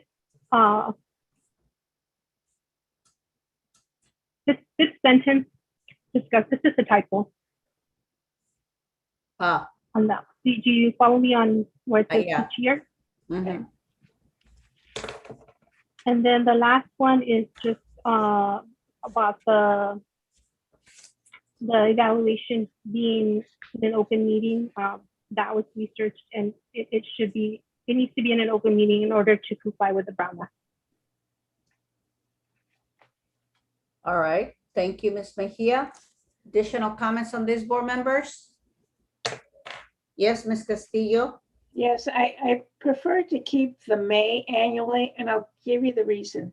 The reason is that a self-evaluation means that the board has set themselves as having goals that started maybe every year. And if you don't have goals set, it's hard to do an evaluation of hitting or missing those goals. And I think that since I haven't seen any self-evaluation, I just don't want to put any board at risk by doing an evaluation that they don't have a structure of how they're going to do it. Because to me, it's about structure, having goals that were met or not met. And so with May could sort of say, it needs to be done. I agree with that. But annually, it may not be annually, it may be every other year based on the makeup of the board because we go through elections. That's only my comment. Thank you, Ms. Castillo. Ms. Perez. Thank you. I get what you're saying, Ms. Castillo. I agree with Ms. Mejia. I think that the structure is something that we're going to start this year, right? And even if there's new board members, it's as a board, not as individual board members. So I think the effectiveness, we do have to create those goals and to measure the effectiveness. I don't see the evaluation also as just like, did we meet our goals, did we not? I think it's more than that. I think it's also like a time to reflect. So for me, for example, this year, I may not have been here all year long, but I do want to reflect on what worked, what didn't work for me, you know, as well as the board. So I think having it as shall is, I think that's good. I think that's like Ms. Mejia, we expect that from teachers. Every year they have standards and they have to meet them, or, you know, so I do agree that we probably should keep it annual. Thank you, Ms. Perez. Dr. Rivera, you have no comments or you do? Yeah, you know, I think I have a little, I'm not sure exactly. Let me see here. The board shall develop. Okay, the board will discuss the tabulated results as a group. And what tabulated results? I think that's a confusing statement, unless you're going to say the ensuing evaluation will be based on the resulted composite picture of board strengths and weaknesses, and these items are to be discussed by the board. I'm not sure if the board will discuss the tabulated results as a group refers to that specific sentence. So I have a little problem with that. You know, I did a little research about self-assessment and self-evaluation, and there's some school districts that are using the LCAP as their self-assessment in terms of implementation, because the board does have a say in terms of LCAP and also assist with the direction of the district. So it was interesting to see how this particular board used the LCAP and measured their ability to be able to implement the LCAP. And at the end of the year, they were able to discuss, you know, what worked and what didn't work. So I would like to suggest that we consider something like that, because this year the board and the district did put a significant amount of time and energy into a really good LCAP this year, despite the challenges that we have. So it's very thorough. It's, you know, it's transparent. It's to the point. It's where the board wants the district to be. It's something that we should consider in terms of the assessment, the mode of assessment for the self-evaluation. Thank you. Thank you, Dr. Rivera. All right, so. Dr. Rivera, can I add one comment really quick? Oh, yes, please, Ms. Sorry, Perez. because it has to do with Dr. Rivera. There is a company, I was looking for it right now. There's a company that did the research on across the nation, the best performing school districts, and they do take into account like the LCAP and your number of, you know, ELL students, your number of special ed, like how focusing specifically. So I will get the sheet and I'll send it to you all, but that is an evaluation that the board, that they found that evaluates what is an effective school board, and they did like a bunch of research on like what works. So I will send that to you all. So I'm glad you pointed that out. So thank you. Thank you, Ms. Perez. Guess we all did quite a bit of research on this. Let me first address that shall and may. If we go to the final paragraph, which starts, and this is for numbering helps, Ms. Mejia, okay? If we go to the final paragraph, which starts with following the evaluation, it states the board shall set goals following the evaluation, which justifies having the board shall annually conduct a self-evaluation, because it's stated already that we shall set goals and then we shall conduct an annual evaluation. All right. Now, also going to the recommendation from Dr. Rivera and reiterated by Ms. Perez, the board sets the vision and the goals, and the LCAP guides the work of the district. So it behooves the board to use the LCAP as the goals for the self-evaluation. Did we guide and provide the necessary support to the superintendent and to staff in order to help them achieve their goals? So again, we're talking about all of us being one group working towards the same goal. So we're evaluating ourselves on the performance of the district and how the district met its goals. So I'm going to say that I agree with that, using the LCAP as our goals. But of course, this will be further discussion later on. Ms. Mejia? Yes. Two things. One, I am going to introduce as the procedure agenda items a CSBA evaluation tool, because it's more on our internal processes as a board and not on the district goals.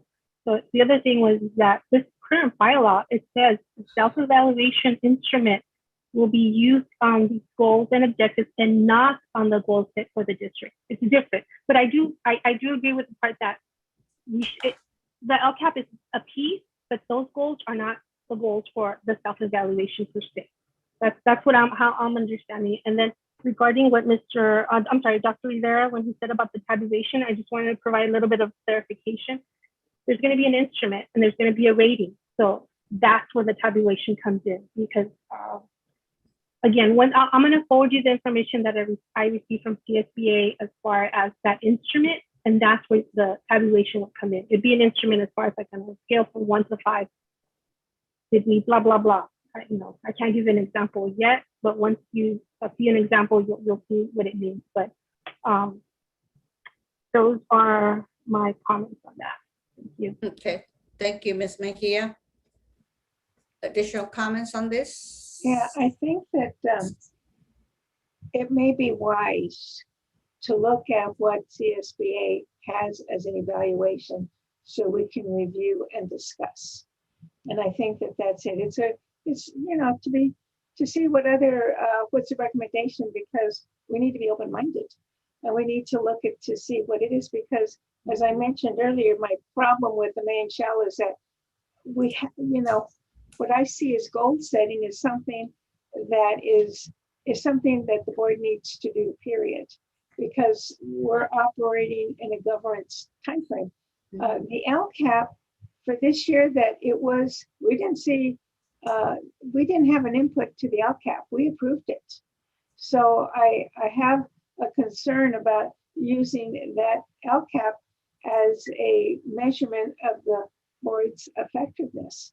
I mean, there are other things that we did, but I know that we waited to see the LCAP. It was very well done, but it was a recommendation to us for us to approve. And I know that we got it late and we approved it.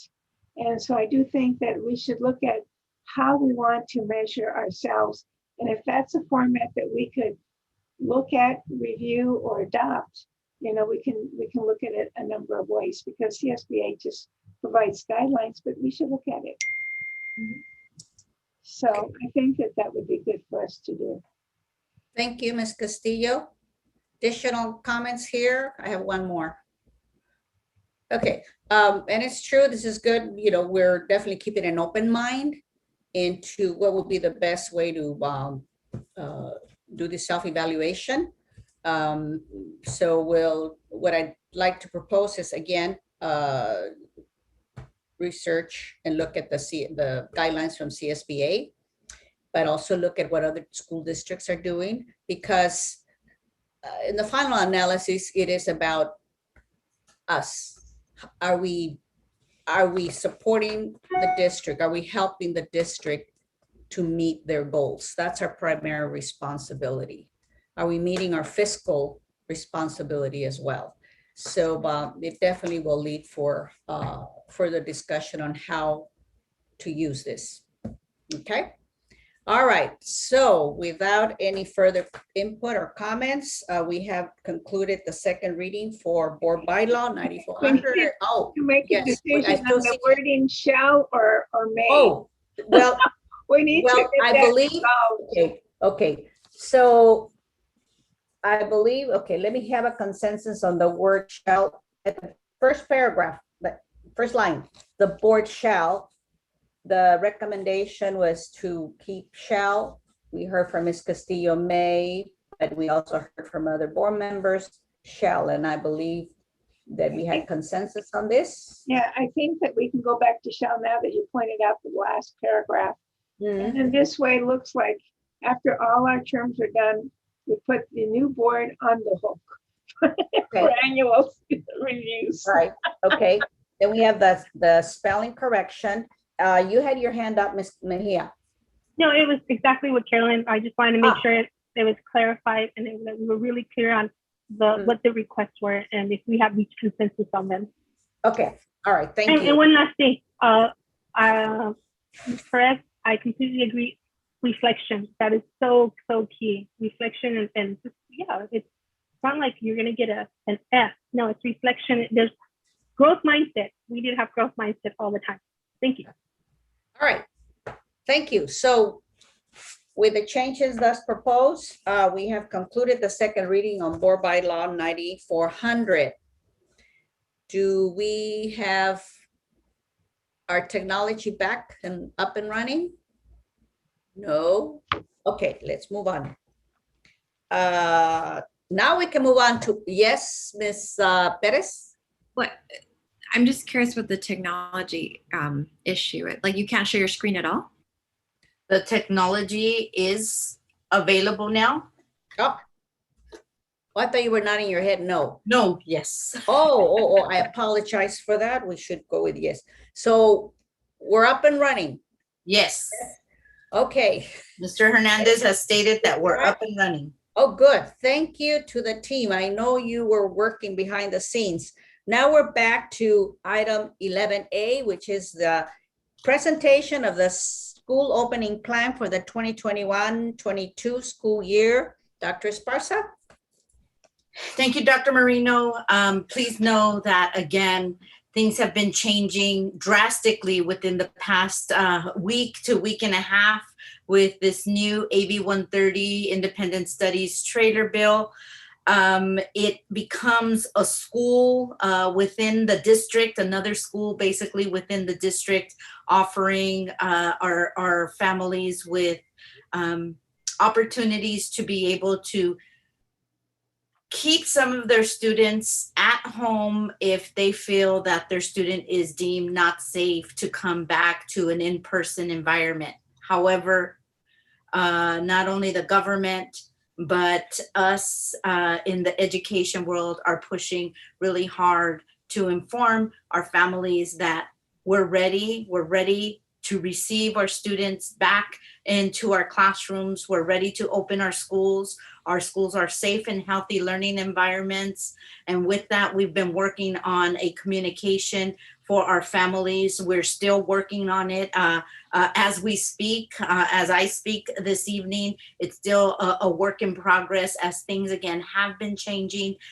We also went from not having to require masks and it becoming optional to now being mandated to require masks indoors. So you will see what some of those changes are within this video that we're putting together to be able to send out to our families this week. And Roland or Tony. Thank you.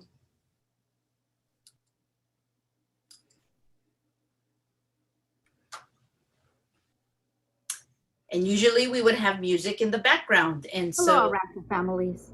The El Rancho Unified School District will open its doors to our students and families for the fall of 2021 with in-person learning. With new guidance from the state of California, we can now share more information about what our in-person instruction program, as well as our new independent studies program, will entail. First, I would like to take this moment to remind our families to complete the Return to School survey, which is available on our website at www.erusd.org. This will help us identify how many students would like to return in person and how many students will choose to attend school through an independent studies program. As of this evening, we have over 3,300 responses, which are about 89% who selected to return in person, and about 11% of our respondents are interested in an independent studies program. Now let's take a look at our in-person instructional model. For students returning to our campuses for in-person instruction, they will experience a more traditional learning model where classes are held from Monday through Friday with weekly modified day schedules on Wednesdays. School starts and end times vary based on the school site and the grade level, so please check with your school to verify those times. We will continue to improve and maintain our safety protocols to provide our students with clean, safe, and healthy learning environments. The state of California and the Los Angeles County Department of Health have required that all individuals wear masks, including masks while indoors. Masks may not be required while outdoors. The district will provide students and staff with masks upon their return, and if students forget masks at home, the district shall provide masks to all students. Know that in all classrooms, we will continue to provide plexiglass shields between every other student, as well as to ensure that there is some social distancing between desks. Along with continuing with social distancing, we have gone above and beyond to support top quality air filtrations in each classroom with a medical grade air scrubber that works by cycling air in, cleaning the air, and sending the clean air out every 15 minutes. We have also upgraded our air conditioning filters with MERV 13 filters. Both the air scrubbers and the MERV 13s will provide superior air quality in our Rancho schools. Also, each school has directional floor and wall markings to support social distancing, which includes safe travels in our hallways. In regards to schools and classroom facilities, we have added more hand washing stations and water filling stations at each school site to prevent crowding. We have a great team of custodians in El Rancho Unified. They're hardworking and they take pride in their work. All of our custodians will perform regularly scheduled and routine cleaning throughout the day. Know that there will be regular cleaning by a day custodian at each school site and also by a night custodian at each school site. School staff will also take part in making sure our schools are safe and healthy learning environments for all students. We are going to encourage our parents to perform daily health screenings for COVID-19 symptoms. Some symptoms include fever or chills, cough, shortness of breath, fatigue, nausea or vomiting, diarrhea, and new loss of taste or smell. Students with any of these symptoms or who have signs of illness are not to be sent to school. Please consult with your healthcare provider for further guidance. Students with symptoms or who do have signs of illness during school hours will be quarantined and held in an isolation area on site until parents can pick them up as quickly as possible. The El Rancho Unified School District will continue to provide COVID-19 vaccination clinics to offer student ages 12 and up access to vaccines.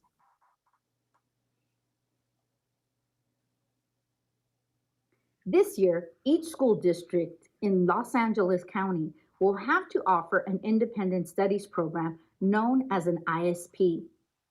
All students enrolled in our ISP will be placed on an individual academic plan created by a parent, a teacher, and a school counselor if needed for the 2021-2022 school year. The Independent Studies Program is a voluntary alternative program designed to support our students whose health would be put at risk by participating in in-person instruction as determined by the parent or guardian. This is an alternative program and not an alternative curriculum. Students will receive the same quality education that would be received if they were attending in person. Parents, please know that independent studies is not a hybrid model. This year, Ms. Sierra will be the principal implementing and supervising as well as monitoring the ISP. She has 25 years in El Rancho Unified as a teacher and 16 of those years as an independent studies professional. She will be leading the force to ensure our parents and students are fully versed in ISP as she supports this new program. Ms. Sierra will be supporting parents and teaching them how to monitor their students' progress by using the teacher gradebook and using the Aries Parent Portal app. Please note that class size for the ISP cannot exceed 25 in each class. To apply for independent studies, please contact our Student Services Department at 562-801-7380 or email us at studentservices@erusd.org. What is important to identify about the new ISP is that the students with special needs cannot participate in the program unless the IEP specifically allows for participation. Therefore, an IEP meeting would need to be scheduled to take place to add ISP as an alternative model for instruction if the student does not have it stated in his or her IEP. Please contact the Special Education Office for more information regarding this topic. Our ISP will differ based on the grade levels. ISP will contain students from transitional kindergarten to grades 3, and these students will be provided opportunities for daily synchronous instruction known as online instruction with their teacher, as well as participating in independent work time known as asynchronous instruction. In grades 4 through 12, students will check in every morning for attendance with their teacher, and they will participate weekly in synchronous instruction, which means one online instructional period with their teacher. Again, students from transitional kindergarten through 3rd grade who choose to be a part of the Independent Studies program will meet daily with their teachers for instruction. 4th through 12th grade will meet daily to track attendance. However, instruction with a teacher will only happen online once a week. Please be advised that if you choose to enroll your student in the Independent Studies program, extracurricular activities, including sports, are not part of that option. Therefore, students will not be allowed to participate. For the ISP program, grab-and-go lunches will be distributed daily at our 3 middle schools, similar to last year. Attendance and participation in the ISP program will be closely monitored daily. Students who fail to maintain adequate attendance and participation by being absent for 3 days or more will be required to re-engage in in-person instruction. We look forward to seeing you all on August 11th. Until then, stay healthy, stay safe, and continue to be El Rancho strong. Perfect. Thank you, Dr. Esparza. Okay. Good information here. El Rancho strong. Okay, I guess Mike. Okay, hang on, I almost lost it. All right. And So, like I mentioned, this is still being refined. There's still more to add to this to give a little more information on more of what's happening at the school sites, along with are we bringing onto the school sites? We're going to be bringing more classified staff to support in the classroom, more intervention specialists to also support how the MTSS model will be provided, so on and so forth. Thank you. Board members, questions or comments for Dr. Esparza on the reopening plan? Yes, Ms. Perez? Hi, thank you for the presentation. I love the ending. I have a question. So if I choose to bring my student back into the classroom, I know, with COVID, they had to have a certain distance between desks. So it was only, I think it was like 14 or 12 desks that were allowed in the classrooms. If they do decide, let's say, I don't think this is going to happen, but let's say 100% of students are like, yes, we want to go back to in-person instruction. How many desks, is there a desk maximum per classroom? No, there's not at this time. There's no requirement of how many students. They could be to capacity. We will be working with our administrators to make sure that we let our teachers know that we still want to keep some social distancing. It may not be 3 feet. It could be 1 foot. It could be 2 feet, but whatever that social distancing is, we want to make sure that the classroom's not cluttered or crowded. We know that even myself as a teacher, I'd like to have my own items in the classroom. At this point in time, we're going to ask for them to work with what they have in the classroom right now. What does that mean? Which it means they can't bring all of their bookshelves from home or all of their extra chairs from home or anything that is going to take up too much space in the classroom, because not only do we have that little bit of social distancing between, we also have an air scrubber in every classroom too. So that takes up some room. And then I know that one of the agenda items is like the instructional minutes, I believe, that we're approving. So when you talk about the whole day schedule and you said it depends on school site, on average though, the majority of them look similar to what we had prior to COVID, right? Yes. Okay. They're all the same. Yes. And then 2 more questions. One question, lunchtime, are students still going to, like, is there a plan? Is it based by school site? Like what are? Yes, they'll continue to have lunch at the same time. However, the independent studies program will have a longer lunch, so their day may be a little bit longer. But are they going to have, I know that, like, I believe during summer school, some of them maybe eat in the classroom, or they're going to go to the cafeteria. Like, do we have a plan for that? So the students that are in person will go to the cafeteria and they will be able to eat. They will be able to eat in the cafeteria as well as outdoors at the tables outdoors.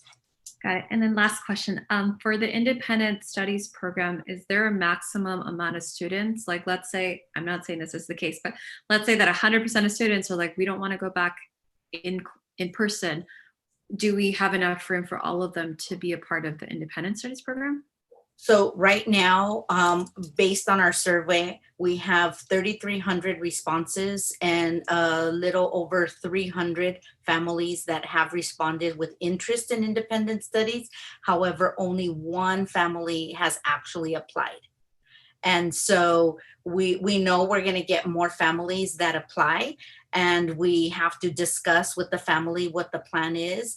But if we were to get all our students on independent studies, then we would have to shift and work with our union to make sure that all of our teachers are now a part of an independent studies or an online, and that would require some communication and agreement within the union contract. But at this point in time, we have enough teachers to be able to support the independent studies program.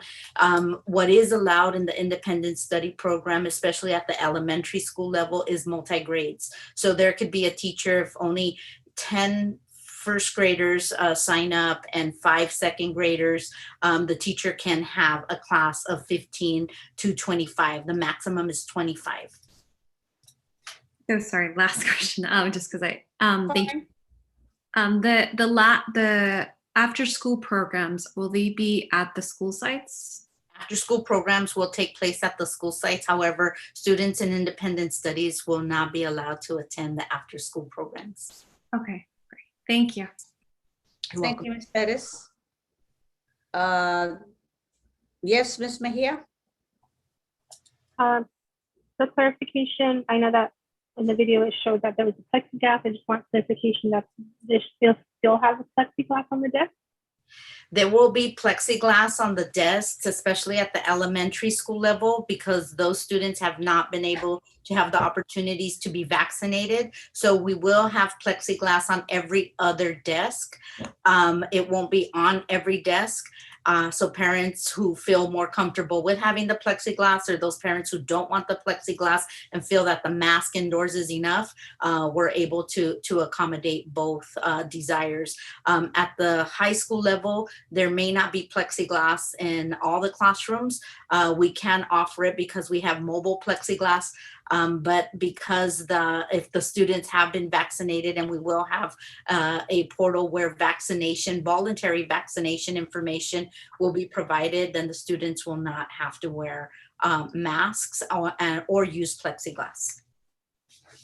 And then were there any best practices, lessons learned from summer school since you were in person? Did anything come up as far as lessons learned? Lessons learned from? Just from when the students that did go back. It seems like everything was fine. Everything was fine. I think lessons learned is trying to figure out more field trip activities virtually. I know there are a lot out there, but more field trip activities, even with social distancing and mask wearing, making sure that we work really hard as a district to provide those students with those enrichment activities. And our summer school program was awesome. We had a music program for our students. We brought them the BMX show one more time. But yes, we need to be able to provide some more to our students. Yeah, so last question, a little bit of comments. The BMX was amazing. I saw a lot of people commenting saying that good, clean fun. And I passed by the school, and yeah, there's people outside looking at it. So that was really cool. And also regarding the summer program, I did attend a conference this weekend with CSEA, and there was a lot of school districts that were not able to offer summer school. They didn't have the staff. So I consider our district very fortunate, and I'm very thankful to our teachers that, they went, they always go the extra mile, but they went like a marathon more to do summer school. So I'm very thankful to our teachers, always go above and beyond. And then just my last question is, will there be a town hall for our parents? Because I know a lot of parents, they want to ask these questions themselves. It helps them feel at ease. I mean, the question might have been asked already, but they want to have that two-way communication. And yes, we're organizing a town hall that will happen a little bit after the next board meeting, but before school starts. Thank you, Dr. Sparkle. You're welcome.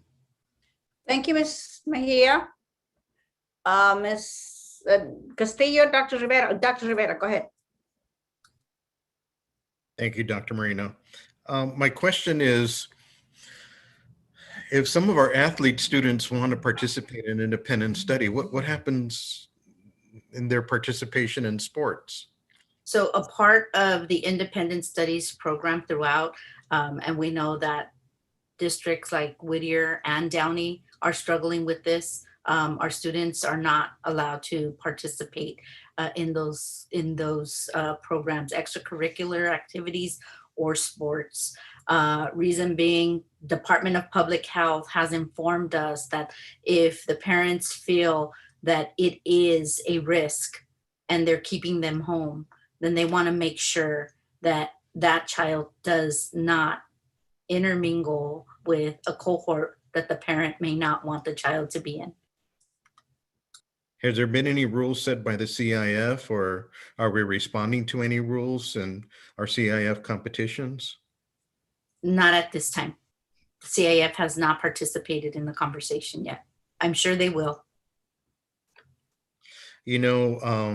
As our district becomes more involved in this independent study, there is an independent study consortium at the state level. I highly suggest that we be involved with that organization, because it does provide guidance and the rules in regards to independent study. program in the state. Independent study is a very tedious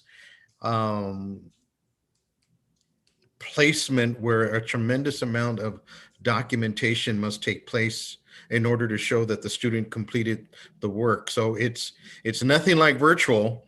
It's a lot more demanding, and there's a lot more compliance placed not only on the teacher, but as well as the student. Thank you. Correct.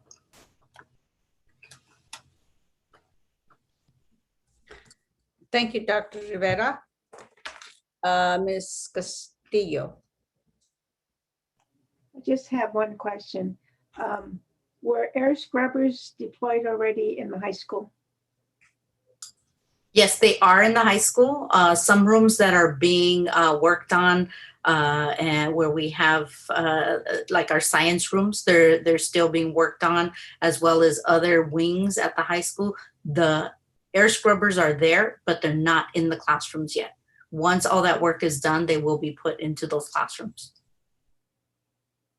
I noticed that we had some vinyl repairs in some of the science labs. Yes. And so will the work be done in, what, a week or two? Yes, they will. I actually walked a few of them today. They look beautiful. Very different from when we walked the school. All the walls have been painted. All the floors have been changed out. Water stations are being added. Hand washing stations, as well as those the movable showers. Okay. Thank you. You're welcome. Thank you, Ms. Castillo. Dr. Esparza, so how soon will parents get this information? How will they know all this? So we provided a survey. Let me, before your response, I apologize. Not through a video, parents, we all know parents, they need to see the information. I say this because most of us have been receiving questions from parents from the community about what it's going to look like. So how will parents be informed of all this? So tomorrow, they will be receiving a letter. They'll be receiving a voicemail and a text message on how we will reopen El Rancho schools, as well as the video. We do have some information on the website that gives the definition of independent studies as well as in-person learning. And we've sent the survey to all parents. Like I stated earlier, we've had over 3,300 responses, and about 11% of our families have responded with some interest in independent studies. However, we don't have a lot of applications. They have the number there, they have the website there, but I think a lot of it is just more of an interest at this time. And as we provide more and more information, yes, I do see it evolving. Okay, thank you. So what about the schedules, the bell schedules? Are they the same as before this pandemic? Yes, the bell schedules are all the same. They're all the same. Yes. So elementary starts at 8:30, etc., and they pick up at 2:15. Depending on the school site. I remember when I was there. Yes, depending on the school site, they have different bell schedules. Right. Yes. Okay, so the bell schedules remain the same. Okay. What about recess? So students will be able to participate in recess. There will be a request for some social distancing, and students will be allowed to take their masks off at that time if they choose to do so. So I'm going back to bell schedules and recess. I don't know, say second and third grade or first and second go to recess. So you have 600, no, maybe 300, depending on the school, congregating in the parking lot. So masks will not be required, but because parents will be concerned that you have all these kids out there in the playground. So what safety measures are there? Because we have to have more than when I was there, that it was just a teacher on duty and some assistants are there to ensure their social distance. We will have, I'm asking you as a parent or as a grandparent, never mind parent, grandparent. There will be some social distancing, and we will have more staff on site because we are going to have people in the classrooms during those times that they also will have recess and they're on duty. They still will be able to support. So we'll have a lot more staff to be able to make sure our second and third graders are not, climbing on top of each other or,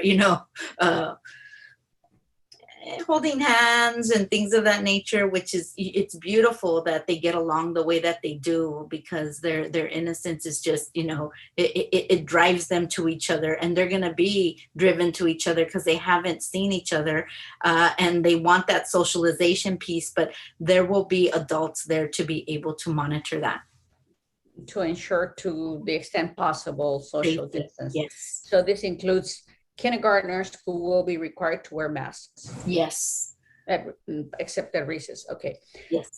So if 11% of parents have expressed an interest on the independent studies, then the rest of the students will be returning to the classrooms. Yes.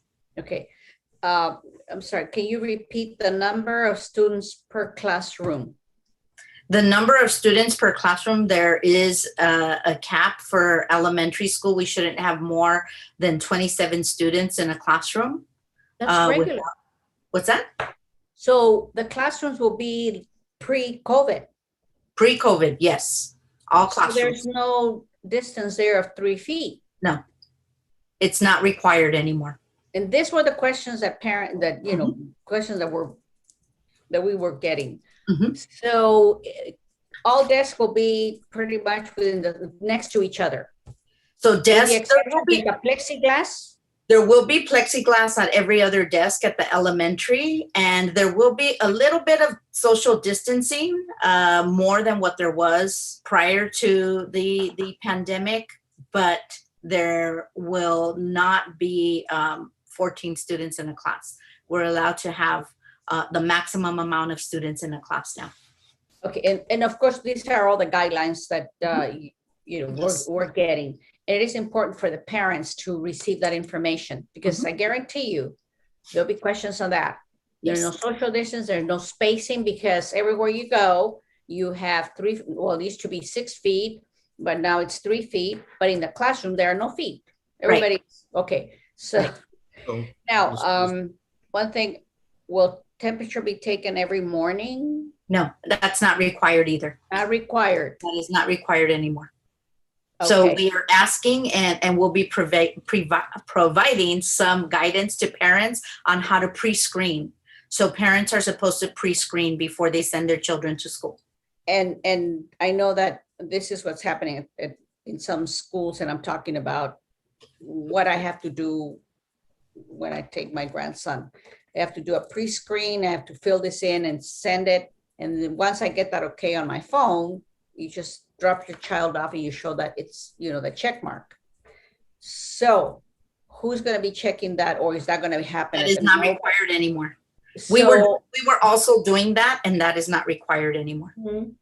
Okay, so we're just going on that everyone's doing their part to keep everybody, keep themselves and everyone else safe. Yes, and making sure, and making sure that we're informing the parents on how to do those pre-screenings. Right, okay. I think that somehow this town hall or this meeting that Ms. Mejia mentioned, some parents want to hear it from you. Okay. They can read it, they can see it, but there's nothing like hearing it from the superintendent to say, that reassurance, we have taken every precaution that your child is going to be safe. This is in light of where we are now in terms of numbers creeping up. Right. Okay. I think I heard someone else wanting, yes. And I just want to, please, go ahead.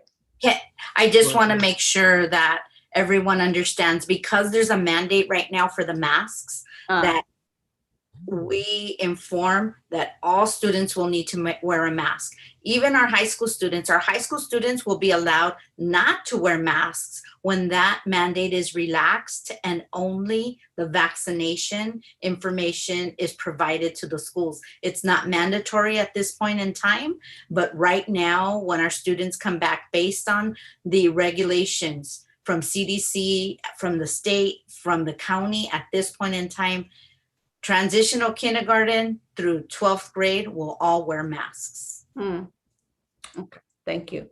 I believe Dr. Rivera, you. Well, I'm trying to be practical and use some foresight here. The situation with the virus, is particularly with this variant, is not getting any better. So I'm hoping that the district uses discretion and foresight, that if the situation gets bad, that we do implement some of these distancings and other elements in order to prevent, further infections in our classroom. I don't want our school district to be the hub of infections, and I'm sure parents don't want that. Parents, want some type of insurance, or that we're doing everything in our means. Just because there's guidelines doesn't mean we can't use some common sense within our own local community to ensure that our students and our families are safe. So I hope that the district is exercising that common sense despite what the state is saying. Right, and some classrooms, Dr. Rivera, they can hold up to 35 desks, even with 2 feet social distancing. There's no way we're gonna put 35 desks in an elementary school room. So there will be social distancing, and it will be a foot to 2 feet, in some areas 3 feet. But again, we also have the plexiglass and the air scrubbers. So we're taking more precautions than most school districts. Okay, thank you, Dr. Rivera. No further comments or questions here? Okay, we appreciate this information, and absolutely let's give all the information to the parents. Let's err on the abundance of information, and then not at all. So once again, thank you to you and to all the team and all staff that helped put this together. Thank you. All right, let's now move on to item 15, consent agenda. Board members, are there any items that you'd like to pull? Did I see a hand, Ms. Castillo? Yes. It's 15C2, the textbook master list. Thank you. Anything else? All right, hearing none other, I motion to approve the consent agenda as presented with the exception of the item just stated. I need a second. Ms. Mejia? Thank you. Yes. Ms. Castillo? Hello, I reviewed. No, excuse me. I need a approval. Oh, yes. Ms. Mejia? Yes. Ms. Perez? Yes. Dr. Rivera? Yes. Merino, yes. 5-0 to approve the consent agenda. Let's now move on to 15.C.2. I need a motion. Thank you. I second that. Ms. Castillo. Okay, I reviewed the textbook master list, and you had it by, I guess, category by subject matter. What surprised me is that some of these textbooks that we are looking at approving were published in the 206, 207 timeframe.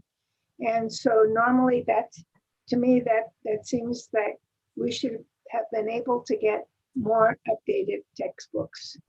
It concerns me because I don't know how the process works within our school district, but I'd recommend that we look at having sort of a process that someone evaluates based on timelines And then the other one is to do benchmarking with the surrounding districts to see what kind of textbooks they provide their students. Because I don't want us to be behind the curve with what we're offering our students. And so I believe that textbooks should be revised, every 5-6 years? So we're like 3 revisions behind in some cases. Yes. So hopefully, this list will be approved, but I think that within the next couple of months, when we stabilize a little bit, we'll have a process in place for a book evaluation and benchmarking so that we won't be buying older type books. Okay, that's my comment. Thank you, Ms. Castillo. Additional comments or questions? No, just a comment or a question. Okay, so the textbook adoption are date back to 2004, etc. So we have the NGSS, the Next Generation Science standards adopted in 2013. And then the math, right? Also adopt the CC, what is it? I forget the CCSM, something like that, the core standards for math. Also adopted in 2013. So we're talking, I'm just thinking right now, STEAM Academy. We're all STEAM focused, okay? Science, technology, math, things, etc., etc. But we're using these ancient textbooks. And I know that teachers did their best, and I know they implemented the core standards. So I want to give credit to the teaching staff for doing that, because they're working with these books that were written, developed, and adopted pre-NGSS and CCSM, correct? Yet they continue to teach to the core standards. I just want to make sure that we don't find ourselves there. This district don't find itself there in the future. And I know it lies within curriculum and instruction, because we owe it to our students to provide them, because so much has changed. And I'm gonna see Ms. Perez nodding. So much has changed since 2004 in terms of science and math, because you're a former math teacher, and yet our teachers are still using these materials. So I just wanted to give recognition, proper recognition, and say thank you, teachers. Thank you, CIA, for continuing to implement and teach to the core standards and not having all of the mandated resources. But I know that this is something that is a priority and will be addressed this program year. Are there any other comments or questions on this? Okay. Hearing none, I have, yes, I do, Ms. Perez. Really quick, just piggybacking off what you said, also just, the textbook is so important, right? Especially as teachers, especially with the Common Core, and especially for the school that's opening up, the new bilingual middle school. I taught math and Spanish, and it was very difficult. A lot of the lesson plans I had to create from scratch. And I know there's still teachers in our district that are creating things from scratch, and that's time consuming because you have to do it for, all these different levels of from students who are high, from students who are low, middle. And so I agree, just making sure that our textbooks that are actually something teachers are going to use, and not that they have to, pick and choose and create their own, because that's just another ballgame. Thank you, Ms. Perez. Okay, with that, Dr. Marie? Yes, Dr. Sparta. And all of you are correct. And this is why I wanted to bring the textbook titles and the textbook published dates, as well as the adoption dates to the board, because I wanted to make sure that you understand that we're going to be focused on making sure that we provide our teachers with updated material, our students with updated material. Also, I know, Ms. Perez, in a meeting that we had, you mentioned ebooks and making sure that we're providing things online too, some of these books online for our students and our teachers. And so I want to thank you for recognizing this, because everybody in the district has been doing an amazing job for over 10, 15, and some even 20 years with using these books as a resource and creating great lessons in their classrooms. Thank you, Dr. Esparza. I will take this now to a vote. 15.C.2, Ms. Castillo, Yes. Ms. Mejia, Yes. Ms. Perez, Yes. Dr. Rivera. Yes. Merino, yes. 5-0 to approve. 15.C.2. Now let's move on to item 16, new business action items, superintendent's office. 16A.1, early learning program, California State preschool contract for the 2021-22 and approval of solution. Dr. Esparza? Wait, excuse me, I need a motion here. So moved. Thank you, Ms. Mejia. Yes? Merino seconds that. Dr. Esparza? This is just to approve our contracts, making sure that our doors are going to be open for our students in early ed. We're hoping to grow our numbers. We know that the state is working to offer more opportunities for our students to be able to attend our schools at 4 years old. And so we're hoping that our numbers will grow in our program, but this is exactly for that. Thank you, Dr. Esparza. Are there questions or comments on this item, board members? I have a quick question, and this is probably for Ms. Gonzalez. How will universal TK or preschool impact our program? Or perhaps Dr. Esparza, I apologize, Ms. Gonzalez. Dr. Esparza. That's okay. Ms. Gonzalez?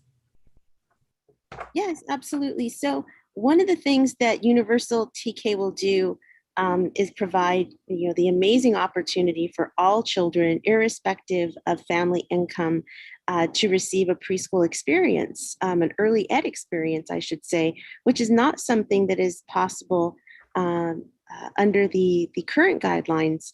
In terms of what it means for preschool, is that the state preschool program will essentially morph into something that is able to focus on 3-year-olds with a potential, pending other legislation, to even be more inclusive of younger children. So the expansion of Universal TK will better meet the needs of some of our families in the community who we, under previous guidelines, were not able to support given state parameters for eligibility. And it's going to present potentially some new opportunities to focus on 3-year-olds and to be even more specific in terms of how we really tailor what we do precisely to the needs of those, the needs, the strengths, the interests of children who were 3 years of age. And as I mentioned previously, potentially even younger, which is a great opportunity because we know that all of the brain research tells us that 0 to 3 is such a critical period. So from that perspective, it's a really big opportunity to make a difference of the lives of the children in our community and be really proactive. Thank you, Ms. Gonzalez. So is it safe to say that it could potentially increase enrollment in the preschool program, which eventually feeds into our elementary? I think it is going to provide an opportunity for us to serve more 3-year-olds than we previously have. So to reach students earlier on and to hopefully provide services that are of a quality that really secures their future attendance in our elementary schools. One of the other aspects of Universal TK, as written into the legislation, is that it is going to offer districts the opportunity to use state preschool program funds to provide after school support for TK students. And so it really is going to be an opportunity to kind of develop a more comprehensive, better aligned early ed structure within the district that I believe will really make some great strides in meeting the needs of our children and families. And again, being proactive and getting our children off to a great start. Thank you, Ms. Gonzalez, and I agree with that, because it is not only about how many more students could we potentially have in our district to increase our enrollment, but the legislation has over the years definitely gotten better. So now it started first with the TK, which included 4-year-olds. Now we're moving down to 3-year-olds. So let's keep pushing for this so that eventually, hopefully, we'll go even further down. As stated, 0 to 3 are probably the most fundamental first 3 years in every child's life. Thank you, Ms. Gonzalez, for that. Okay, so now any more questions or comments on this one, board members? Okay. Excuse me. I'm taking this to a vote now. Ms. Castillo? Yes. Ms. Mejia? Yes. Ms. Perez? Yes. Dr. Rivera? Yes. Merino, yes. 5-0 to approve 16A.1. 16A.2, adopt resolution 2/2021-22, declaring that board member Dr. Joseph Rivera was absent from the June 15, 2021 special board meeting in accordance with Ed Code 35120. I motion that. I need a second. Second. Thank you, Ms. Mejia. Okay, discussion? None. I'll take this to a vote. Ms. Castillo? Yes. Ms. Mejia? Yes. Ms. Perez? Yes. Dr. Rivera abstains. Merino, yes. 4-0 to approve 16A.2. 16A.3, approve. Ratify agreement for special services between El Rancho Unified School District and the law firm of Atkinson, Andelson, Loya, Rudd, and Romo, otherwise known as AALRR. A motion that. I need a second. Second. Thank you, Ms. Castillo. Discussion? I have just a question, Dr. Esparza. This is for a year. Can it be for 6 months? Amended to 6 months? They send us 3 years, and then a 2-year and 1 year. We'll settle for 1 year, if that's all right with the board. And they've been with us since 2012. I know that's one of the questions that was asked, and the research was 2012. We just have very few cases with them left. So there's still some cases that they need to wrap up. Yes. Okay, thank you. All right, no further questions or comments on this. I'll take it to a vote. Ms. Castillo? Yes. Ms. Mejia? Yes. Ms. Perez? Yes. Dr. Rivera? Yes. Merino, yes. 5-0 to approve 16A.3. 16B.1, Division of Business Services, Resolution number 3/2021-22, Annual Delegation of Administrative Authority to process routine budget revisions, adjustments, and transfers. I motion that. I need a second. Second. Ms. Mejia? Yes. Thank Yes, you. Discussion. Hearing none, I'll take this to a vote. Ms. Castillo? Yes. Ms. Mejia? Yes. Ms. Perez? Yes. Dr. Rivera? Yes. Merino, yes. 5-0 to approve 16B.1. 16B.2, adopt resolution number 4/2021-22, cash borrowing, temporary interfund cash borrowing. I motion that. I need a second. Second. Thank you. Discussion? Interfund transfers? Hearing none, I'll take this to a vote. Ms. Castillo? Yes. Ms. Mejia? Yes. Ms. Perez? Yes. Dr. Rivera? Yes. Merino, yes. 5-0 to approve 16B.2. 16C, Division of Human Services. 16C.1, approve ratified declaration of need in the event there are insufficient number of fully credentialed persons to meet the employment criteria for the 2021-22 school year. I'll motion that. I need a second. Second. Thank you. Yeah. Discussion here? Hearing none, I'll take this to a vote. Ms. Castillo, Yes. Ms. Mejia, Yes. Ms. Perez, Yes. Dr. Rivera, Yes. Merino, yes. 5-0 to approve. 16.C.1, item 17, recommendation for future agenda items. Dr. Esparza, Sandy Watkins, I want to thank you for sending that information to the board on the future agenda items from the request from the board. Board members, are there? Yes, Ms. Perez.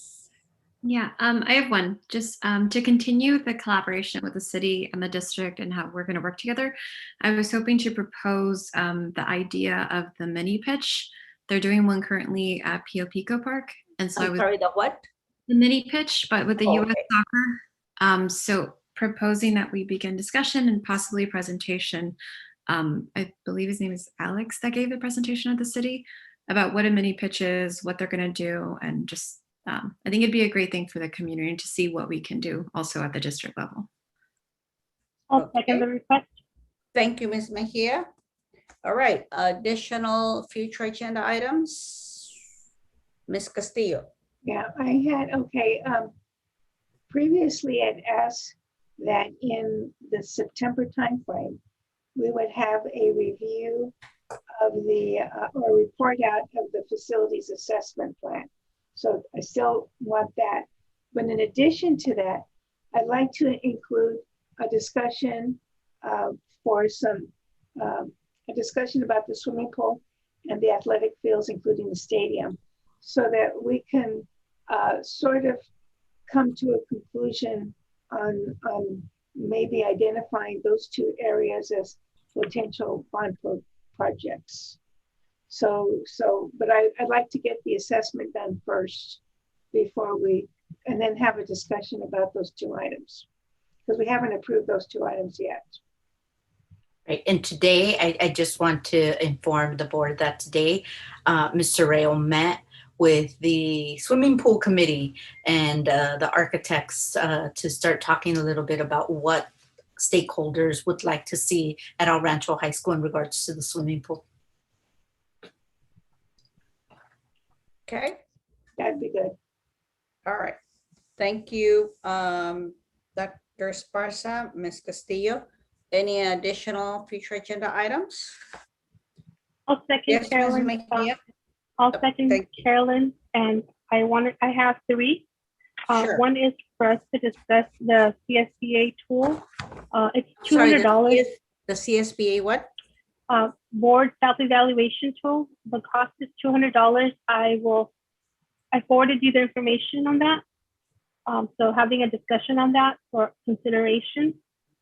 There is an additional cost if we would want to, but just the tool itself is $200. I think it would be a good start if we did something like that. So for our consideration. Thank you. Number two, there is another CSBA offering that they have, and it's a policy workshop. It's expensive, but I think, and it's just for information. If Dr. Esparza and Cabinet can take a look at it and see if it's something worth considering. I would like to have that as, giving direction for her to evaluate it. If it's something that she thinks would be something that'd be helpful, given that we have so many policies that are not up to date. That workshop, again, it is expensive. But you'd be updating everything. So, Can I ask, then, Ms. Mejia, let me ask a clarifying question. Updating policies, I wasn't real clear.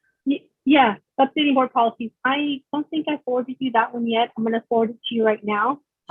What it is what I was looking at based on the last board meeting. I know Mr. Teo had a question on the gamut, and I was looking at it because I wanted to find out what's the difference between policy and policy plus services.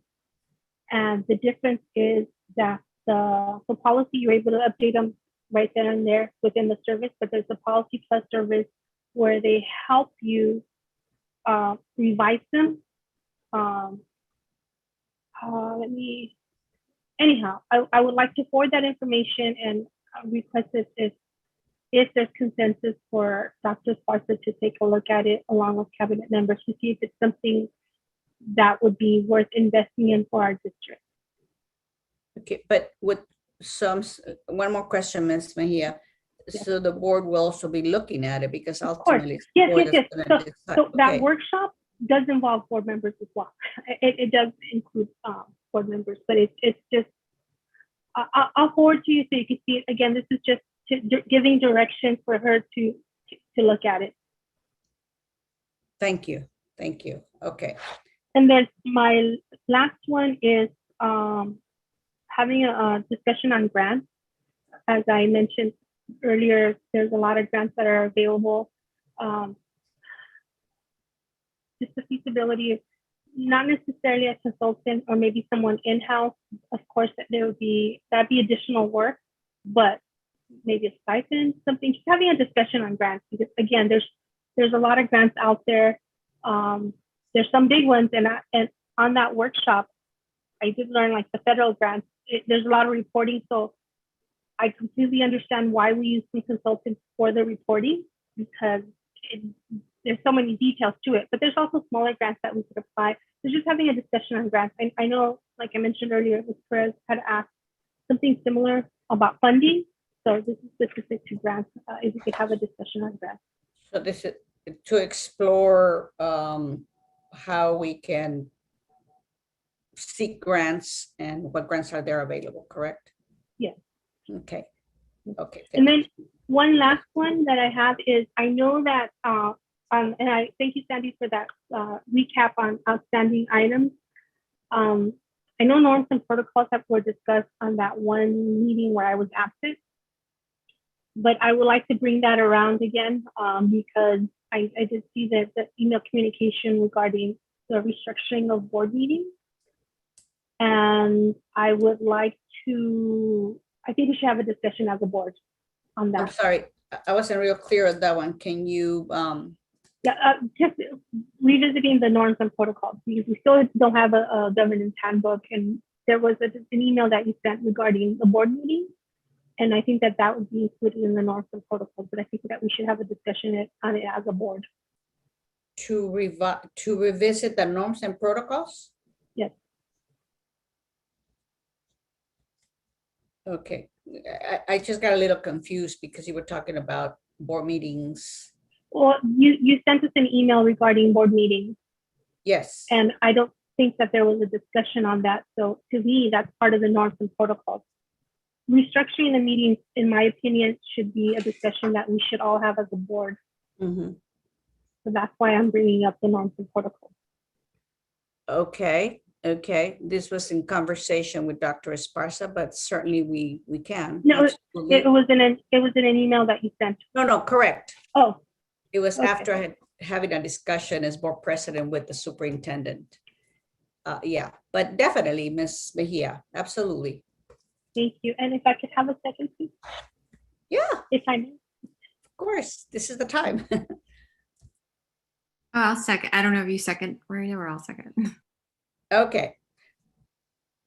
Absolutely. I don't know if Ms. Perez was seconding all of them, but I'll be more than happy to second your recommendation for future agenda items. They're very worthy discussions that will help us to function, to get better at what we do and function cohesively.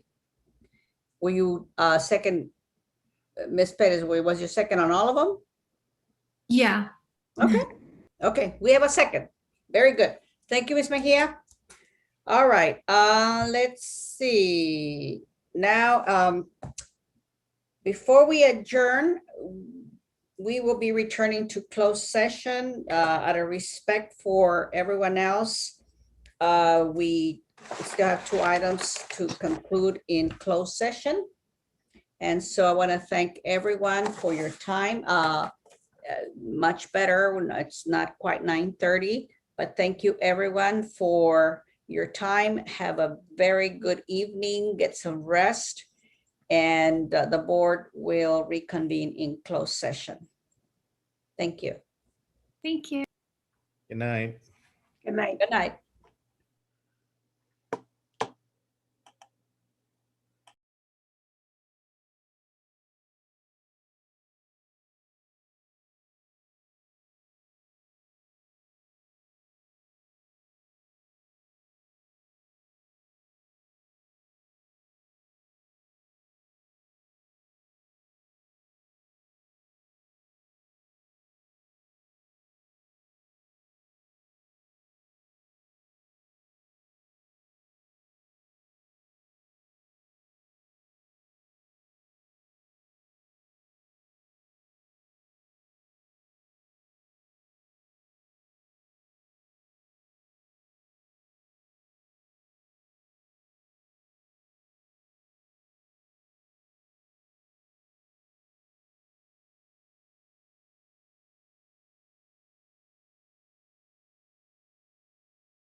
We are, okay.